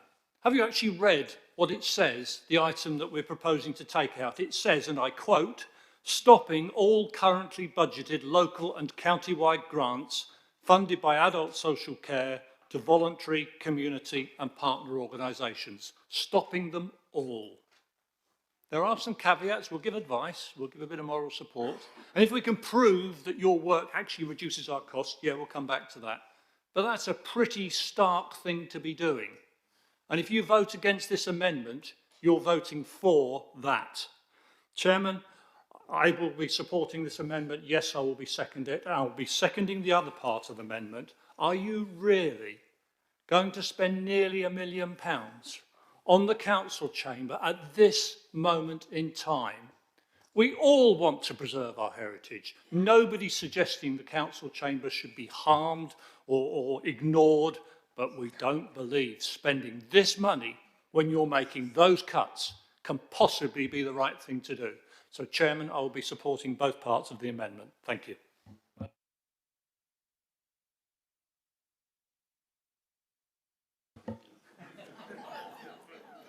Councillor Manns, the leader, to reply to the debate. Chairman, Council. Well, we've had a pretty wide-ranging debate.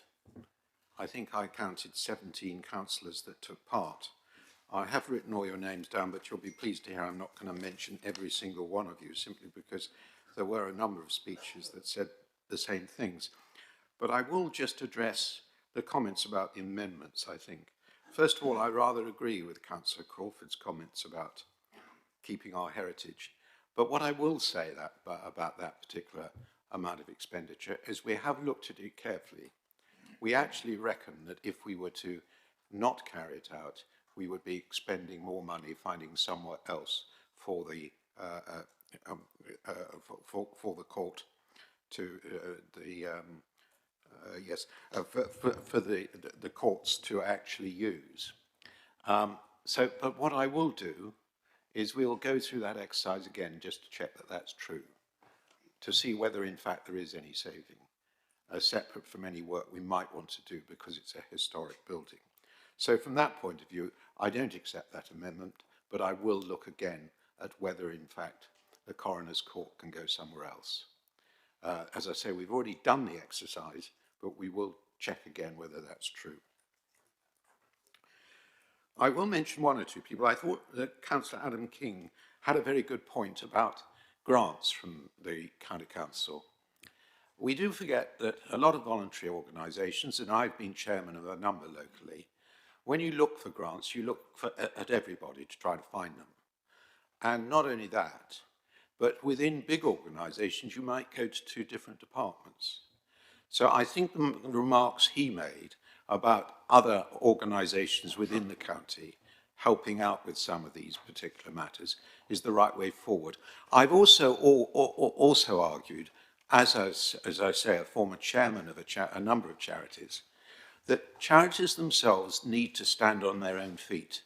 They know what their objectives are, but what I do believe is wrong is if they depend upon specific public bodies for their very survival, because that is not the idea of a charity. It just becomes an adjunct of government. So from that point of view, I know it's difficult what we're suggesting, but at the same time, I think it's right that we go down this route, at least by consulting as to which way we should go. I'd also mention a comment that Councillor Collett made at the end, an impassioned speech.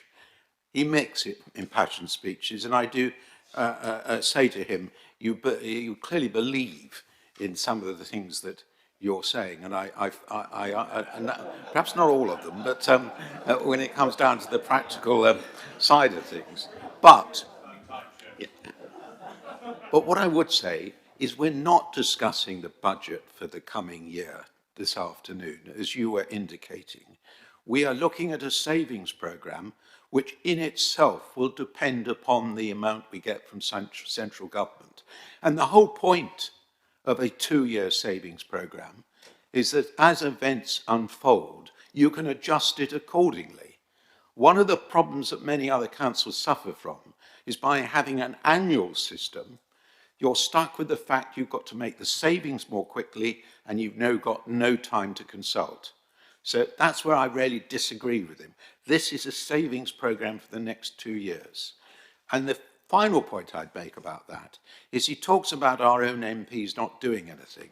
Some of the things in the local government statement that was made at the budget, some of those things, particularly the increased amount of funding for local government, is, I'm quite clear in my own mind, the result of lobbying on behalf of members of Parliament from this county. So it's difficult to see exactly who did what, but I can assure you I use every endeavour, having been there myself and tried to use the same methods that were used upon me to ensure our members of Parliament understand the situation. And I did try to point that out in my original speech about health service funding and funding for social services in primary care. That is something that must be addressed, and I will go on saying that both to MPs and publicly, because I think it is so important. Now, there were a number of other very good contributions, I thought, during the debate. I pick out, for instance, Councillor Philpott, pointing out, as did a number of other people, that amongst all the things we talked about where we were making savings, we have actually tried to look at those areas that do need more support. We know the problems we've got with our road network. It's not uncommon across this country. The road networks in many counties are deteriorating very fast, a lot faster than ours. Nonetheless, I believe it's very important that we maintain where we can our present road network in a reasonable condition. It's a big fight, but at least we're making a step in the right direction. It's not as much as many of us would like, but nonetheless, I think it is a step in the right direction. And there were a number of other contributions that were made about the positive things about the budget, about the savings programme, particularly the comments about the environment. Again, we're going to have to find ways over the next 10 or 20 years of building up a resilience strategy which deals with the climate change that is already happening now, particularly in terms of flooding, particularly in terms of coastal defence, for instance. So I welcome those contributions. But to end on a note, I'm quite convinced that the recommendations for you for the savings programme are the right ones. And to really make the point that Councillor House said we've heard this again and again year by year. I would argue the savings programmes we've had over the last 10 years have been pretty successful. And I'd also argue that if it ain't broke, don't fix it. I don't want to be a council that changes the way it does things every year because it feels that there is always a better way. In this case, I would encourage all other councils across the country to adopt a 2-year programme. and then I'm certain they would be able to afford their residents would have council taxes a lot lower than they are in many other parts of the country, but as ones that we enjoy at the moment. So, on that note, after what I think was a really good debate, I would like to make the recommendations on page 22 of the agenda along the lines of supporting the savings programme that we have before us this afternoon. Thank you, Councillor Mans. Now, I'm going to ask you to vote, people, firstly on the Liberal Democrat amendment. Excuse me. And for the sake of completeness and correctness, I shall read out and ask you to vote on the two items separately, because that way you will have no difficulty knowing what you support and what you don't. So the first part of the amendment reads, amend recommendation B to add at the end, quote, with the deletion of budget reduction HQ 23.1 as set out in Appendix 3 to the Cabinet report on page 125 of the papers, to protect support to the voluntary sector, the financial consequences of which will need to be addressed as part of the development of the next MTFS, Medium-Term Financial Strategy. All those in favour of that particular section of the amendment, please raise your hands now. Will somebody count for me, please?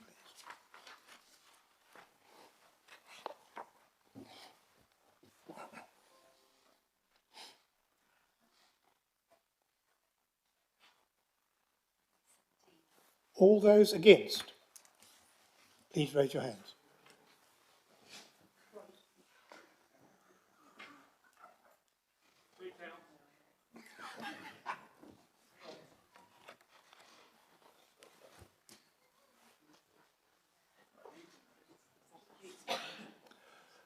The amendment is lost. There are more against than in favour of it. Now, the second part of the amendment is to delete recommendation F, which reads as follows. The addition of capital investment of 786,000, sorry, I'll just repeat that, 786,000 to the capital programme in respect of improvement works to the former meeting chamber to be funded from cost of change reserves. The amendment seeks to remove that paragraph. All those in favour?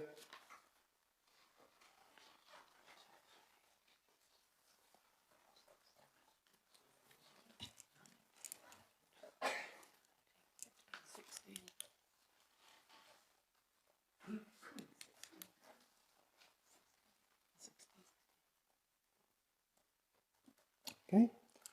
All those against?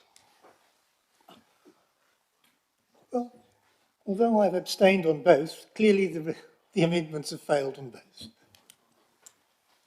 So now we move to the substantive recommendation as shown on page 22, and I have been asked to enable you to vote separately on each paragraph, so therefore I will do that. In respect of paragraph A,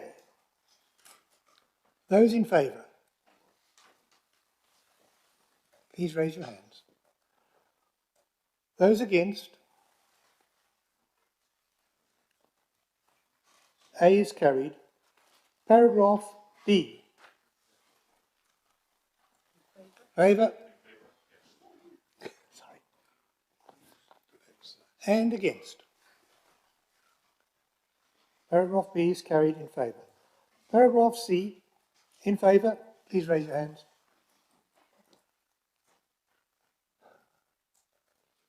Thank you. And against? None. Paragraph D. In favour, please raise your hands. And against? None. Paragraph E. In favour? Item on the agenda.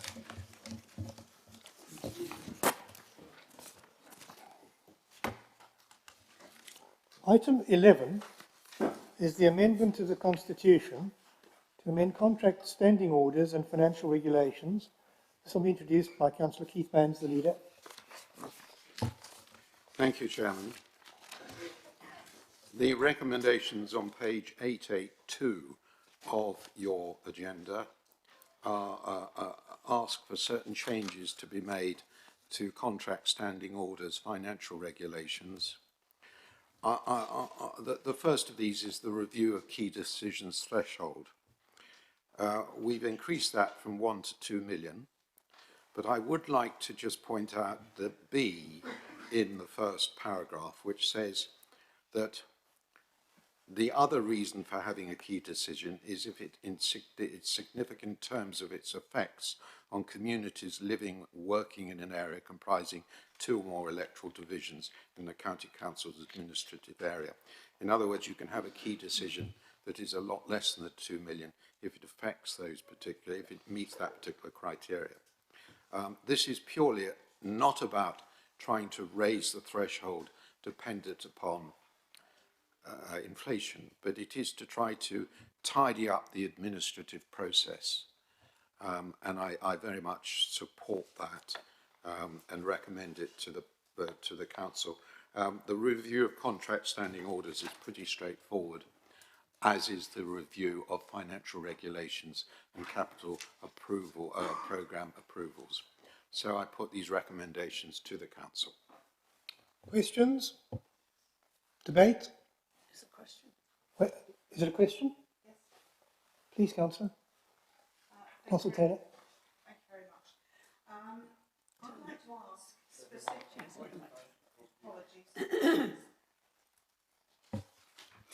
I'd like to ask, if I may, what specific risk assessments have been undertaken in respect of these proposed changes, and in particular to issues such as the potential reputational damage in relation to the change to key decision thresholds, as it may impact on public perception of transparency, for example, and in respect of the removal of any financial thresholds or limit that would require competitive tendering in respect of operational contracts. That's an extremely risky thing to do, and so I'd like to know what risk assessments specifically have been undertaken and the results of those risk assessments.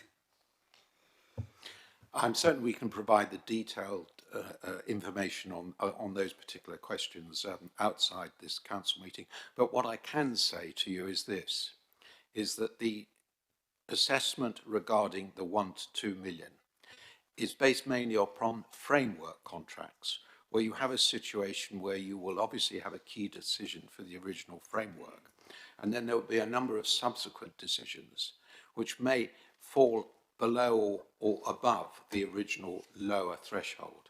And in the process of doing so, there's a great deal of extra administrative time expended unnecessarily simply because a particular sub-contract falls a very small amount above the lower threshold. What we've done in this case is we looked very closely at the procedures adopted for these sorts of contracts. And the final point I'd make in terms of the risk assessment is that at any time an executive lead member can ask that a particular contract is looked at again in a different way. So I realise that that may not be exactly what you want, but that's the position at the moment. But for a more detailed analysis, I'm very happy to get the chief executive or the legal our legal officer to write to you about this. And if you're still not satisfied, obviously it can be brought up at the next council meeting. I'm still on questions. Any more questions? Councillor Porter. Thank you. I have 3 questions. The first one is that as a spokesperson for children, I look at every potential key decision to see how it will affect children, whether it's in my division or not, whether it's across the whole county.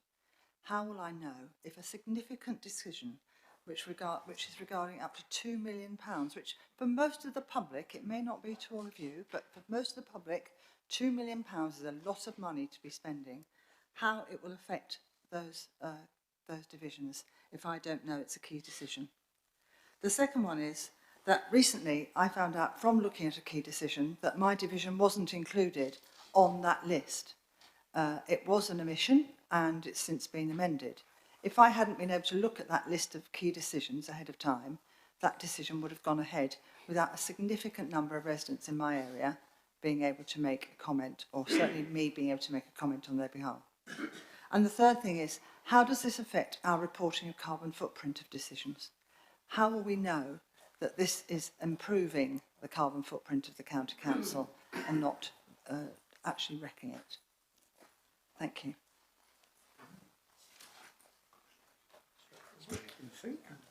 Well, first of all, Councillor Porter, I fully take on board your point about your particular division not being included in the list. And I hope that's now, as you say, that's now been put right. Maybe for that time, but not necessarily Yes. every time. And I will certainly look into how we can actually sharpen up the way in which that is done to ensure that information is available so that you are in a position to find these things out. Bear in mind that although it's a big increase, exactly the same position existed before as regards the points you were making as it does now. So the actual changes we're making haven't made any difference to the actual points you've raised. But I take the point, because of the size of the changes, it's even more important that we take account of those. And as regards the carbon footprint, I think that's a point well made. And in the contracting procedures we have, that is something that increasingly we'll be asking about when we award these contracts. Thank you. Any more questions? Councillor Porter. Councillor Porter, you want to come back? Yes, because That doesn't you haven't- surprise me. Because unfortunately you haven't addressed the first one, which was that as a spokesperson for any party, we have the opportunity to challenge a decision, albeit at the moment only on over £1 million, but this is taking it to a £2 million decision, which is a big decision. And I'm asking how spokespersons will be able to know those decisions are being made without knowing it's a key decision and it being published. I think we'll need to look at that and see what we can do and bring it back to the next cabinet, I think, to see how we can actually achieve what you want, if it's possible. Councillor Collett, your question? Yes, having been around a long time, I've seen a lot of change in the items that we have on our agendas. And I wonder, the question is, it's all one way, ratcheting, ratcheting, ratcheting, less and less and less for members to be involved in. How will we stop that process so that we don't end up with not even needing council meetings because everything's been delegated, everything's gone? We used to have full council meetings that would have 50, 100 items on the agenda. We got through them. People didn't resent having to come back after lunch because they knew it was a worthwhile process to be involved with. There's hardly anything on the agenda today apart from the budget. So when will this ratcheting process stop?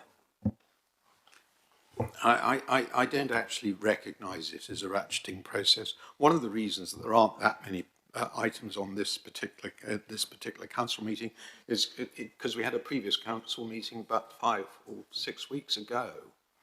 But if you have a genuine point about not having access to either material or be able to making the points you wish to make as opposition spokesman.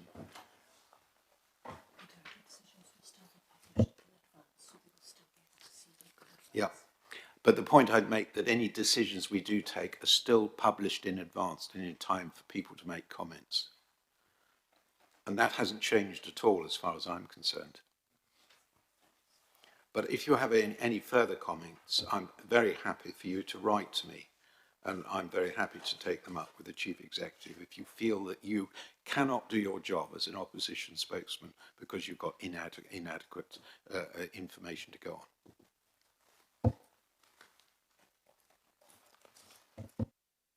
Are there any other questions?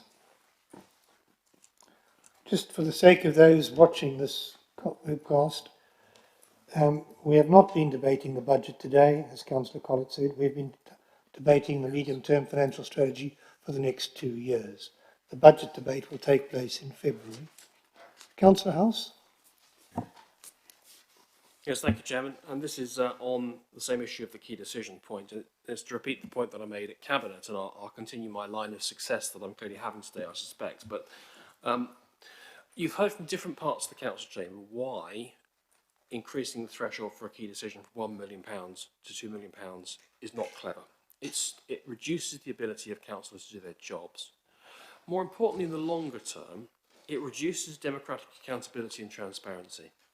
And that's a serious point. Some of the issues we've been hearing from the House of Commons over the last 24 hours are about accountability in a different form. And government was caught out on that one. But here we have a situation where it's being suggested that for business efficiency reasons, we double the threshold for key decisions. And if you track back inflation from 2007, when the figure was raised to £1 million, inflation since 2007 is 44%. That would suggest that if we were simply tracking inflation as a business efficiency, we'd raise the key decision threshold to £1.44 billion. But in fact, even in 2007, we increased the threshold by a lot more than inflation. We doubled it then from £500,000 to £1 million. So Councillor Collett makes an absolutely valid point. Gradually, councillors and the community are being taken out of open, clear, transparent scrutiny and accountability. If we go back to 2001, when the figure was set at £500,000, and look at inflation since then, the figure now should be £855,000. We should be reducing the threshold for a key decision, not increasing it. So I'm afraid, Chairman, this council's got this one wrong. If we're serious about accountability, if we're serious about transparency, we shouldn't agree recommendation A. So I would hope, Chairman, that the leader would either withdraw recommendation A, or at the very least we can have a separate vote on it, so that those of us who've got concerns can have those concerns recorded. We will be having separate votes because it's quite clear that most of the speakers that are not happy with recommendation or not happy with A. So I'm going to take them separately. But the leader might want to respond to you on the point about inflation. Yeah.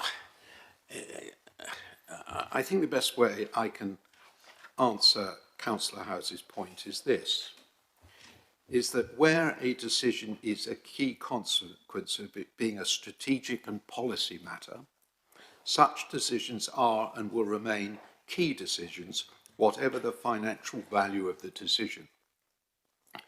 In other words, when they are important decisions, key policy matters, and the way they affect a number of different parts of the county, they remain key decisions. In other words, the increase to 2 million doesn't apply. In fact, the key decision could be well below £1 million. And I really feel that he's making an awful lot out of very little. At the end of the day, what we're doing is trying to balance accountability and also the cost effectiveness of the work done before some of the decisions are taken.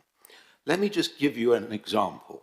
Some years ago, I took a key decision just after I'd taken over Children's Services, which was a framework decision amounting to £25 million to buy new software and to buy new programmes for the Children's Services Department over a period of 20 or 30 years.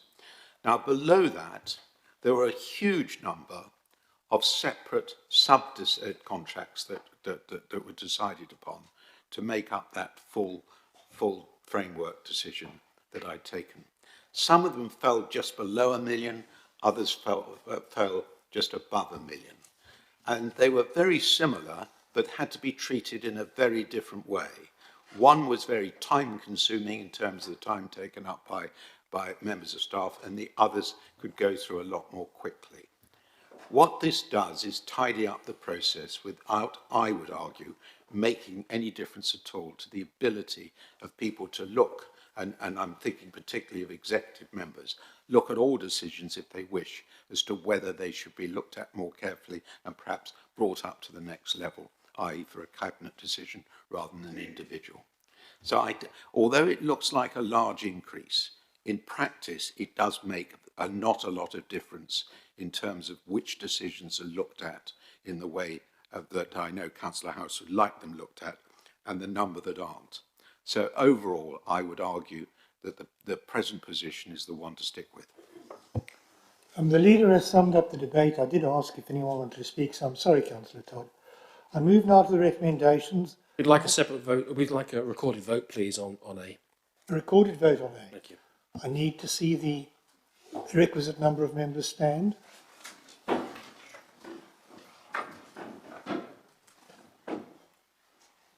Monitoring officer. Thank you. Right. Is the Chief Executive going to read the names? Yes. So in respect of recommendation A, the Chief Executive will read out your name in alphabetic order. You will say for or against or abstain.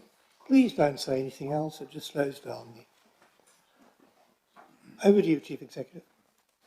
Thank you, Chairman. Colleagues, please accept my apologies if I get any pronunciation incorrect. I will try my best.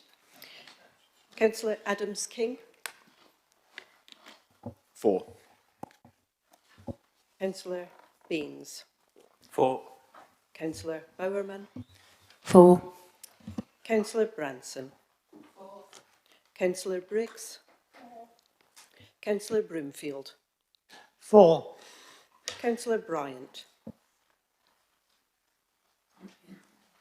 Not here. Councillor Pamela Bryant. Not here. Councillor Bryant's left. Councillor Burgess. Councillor Carpenter. Councillor Chad. Has given apologies, yep. Councillor Chegwin. Against. Councillor Collett. Against. Councillor Cooper, Mark Cooper, please. Not here. Councillor Rod Cooper. For. Councillor Craig. Councillor Crawford. Against. Councillor Colonel Ford. For. Councillor Davies. For. Councillor Donnelly. Councillor Dowden. Councillor Drew. For. Councillor Dunning. For. Councillor Fairhurst. For. Councillor Ford. Councillor Forster. For. Councillor Glenn. Councillor Groves. Against. Councillor Harrison. Councillor Hare. Councillor Henderson. For. Councillor Heron. For. Councillor Hiscock. Against. Councillor House. Against. Councillor Huggins. For. Councillor Hughes. Councillor Humby. For. Councillor Irish. Against. Councillor Jackman. For. Councillor James. Councillor Joy. For. Councillor Kempji. For. Councillor Carroll. Councillor Leeson. Councillor Lumby. For. Councillor Manns. For. Councillor McAvoy. For. Councillor Minahan. For. Councillor Miller. Councillor McCatta. For. Councillor Umalanian. For. Councillor North. Sorry, Kirsty North, my apologies. And Councillor Phil North. For. Thank you. Councillor Oppenheimer. For. Councillor Pankhurst. For. Councillor Park. Councillor Parker. For. And Councillor Parker Jones. Councillor Penman. For. Councillor Philpott. Councillor Porter. Against. Councillor Price. Councillor Quantrill. Councillor Reid. Councillor Stallard. Councillor Still. Councillor Taylor. Councillor Thacker. Apologies.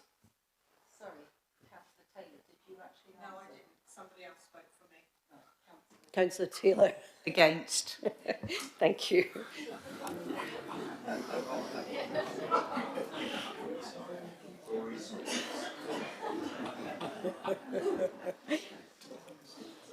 Councillor Thacker. Councillor Thacker. For. Thank you.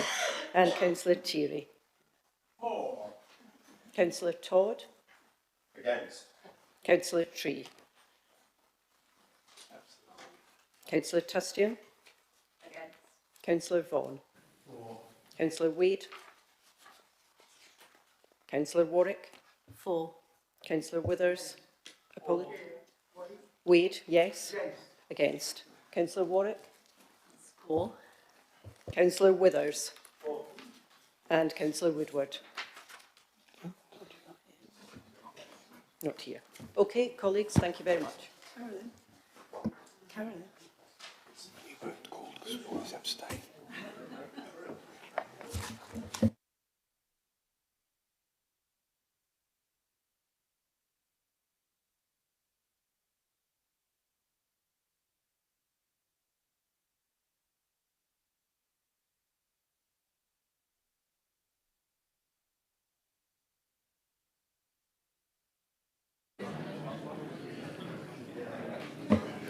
Colleagues, my apologies, as I've been corrected. I have not called the chairman and the vice chairman. Apologies, that is my error from my list. So, Councillor Kendall.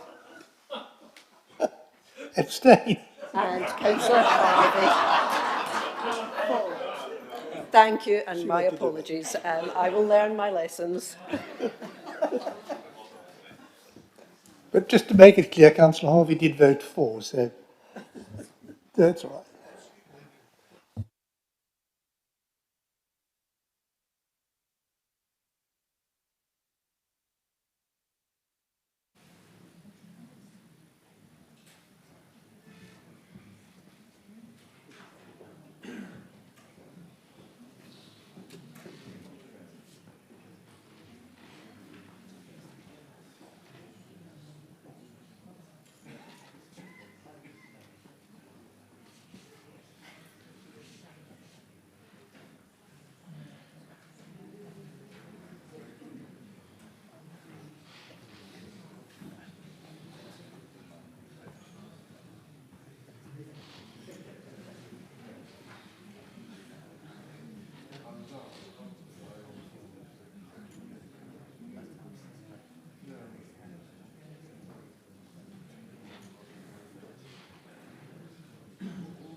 Councillors, the outcome of the recorded vote is 49 for, 15 against and 2 abstentions. Thank you.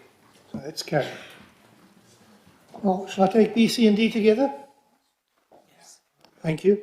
I put to you recommendations B, C and D. All those in favour, raise your hand. Against? Yes, well, that's fair enough. So, one against.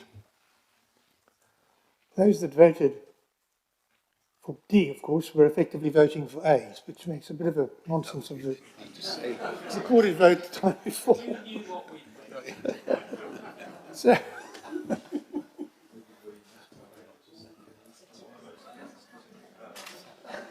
we move on then to item 12,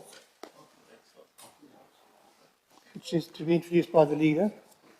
It's a rehash of the strategic plan which we saw at the last meeting. Thank you, Chairman. I don't know whether this is going to be as controversial as the previous item, but we'll see how it goes. This is Serving Hampshire's Residents Strategic Plan 21-25. This was brought up at the last council meeting, and Councillor Todd suggested a number of amendments.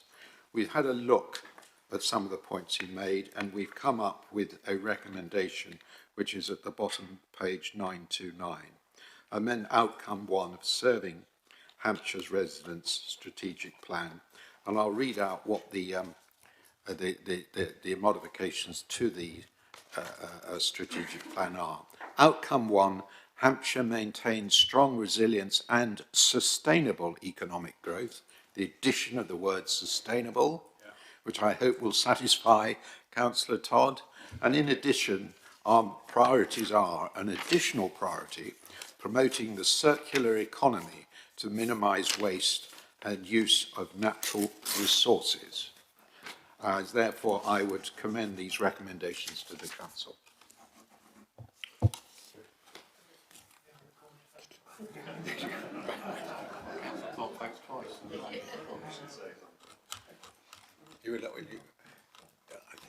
Are you wishing to speak, Councillor Todd? Very briefly.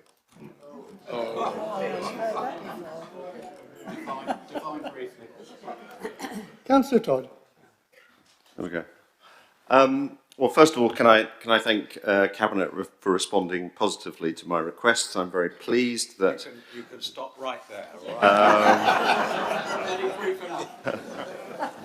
I'm very pleased that we put sustainability back in as one of the outcomes that we're aiming for, and I'm pleased that we are setting, we are highlighting the need to support the circular economy as a priority. I stand by some of the comments I made at Cabinet, which is this is just the beginning, and we need to see how this is reflected through in action planning, and that we have the appropriate ambition to move away from being the county council with the lowest recycling rate, to move a bit up the league table, and actually the county as a whole having such a poor recycling rate. But recognising this strategic change, I won't go so far that we can, as to say, is we can now consider it a Liberal Democrat strategic plan for Hampshire, but it is a definite improvement, and the Liberal Democrat group will of course be supporting it, not least because it's a change we asked for in the first place.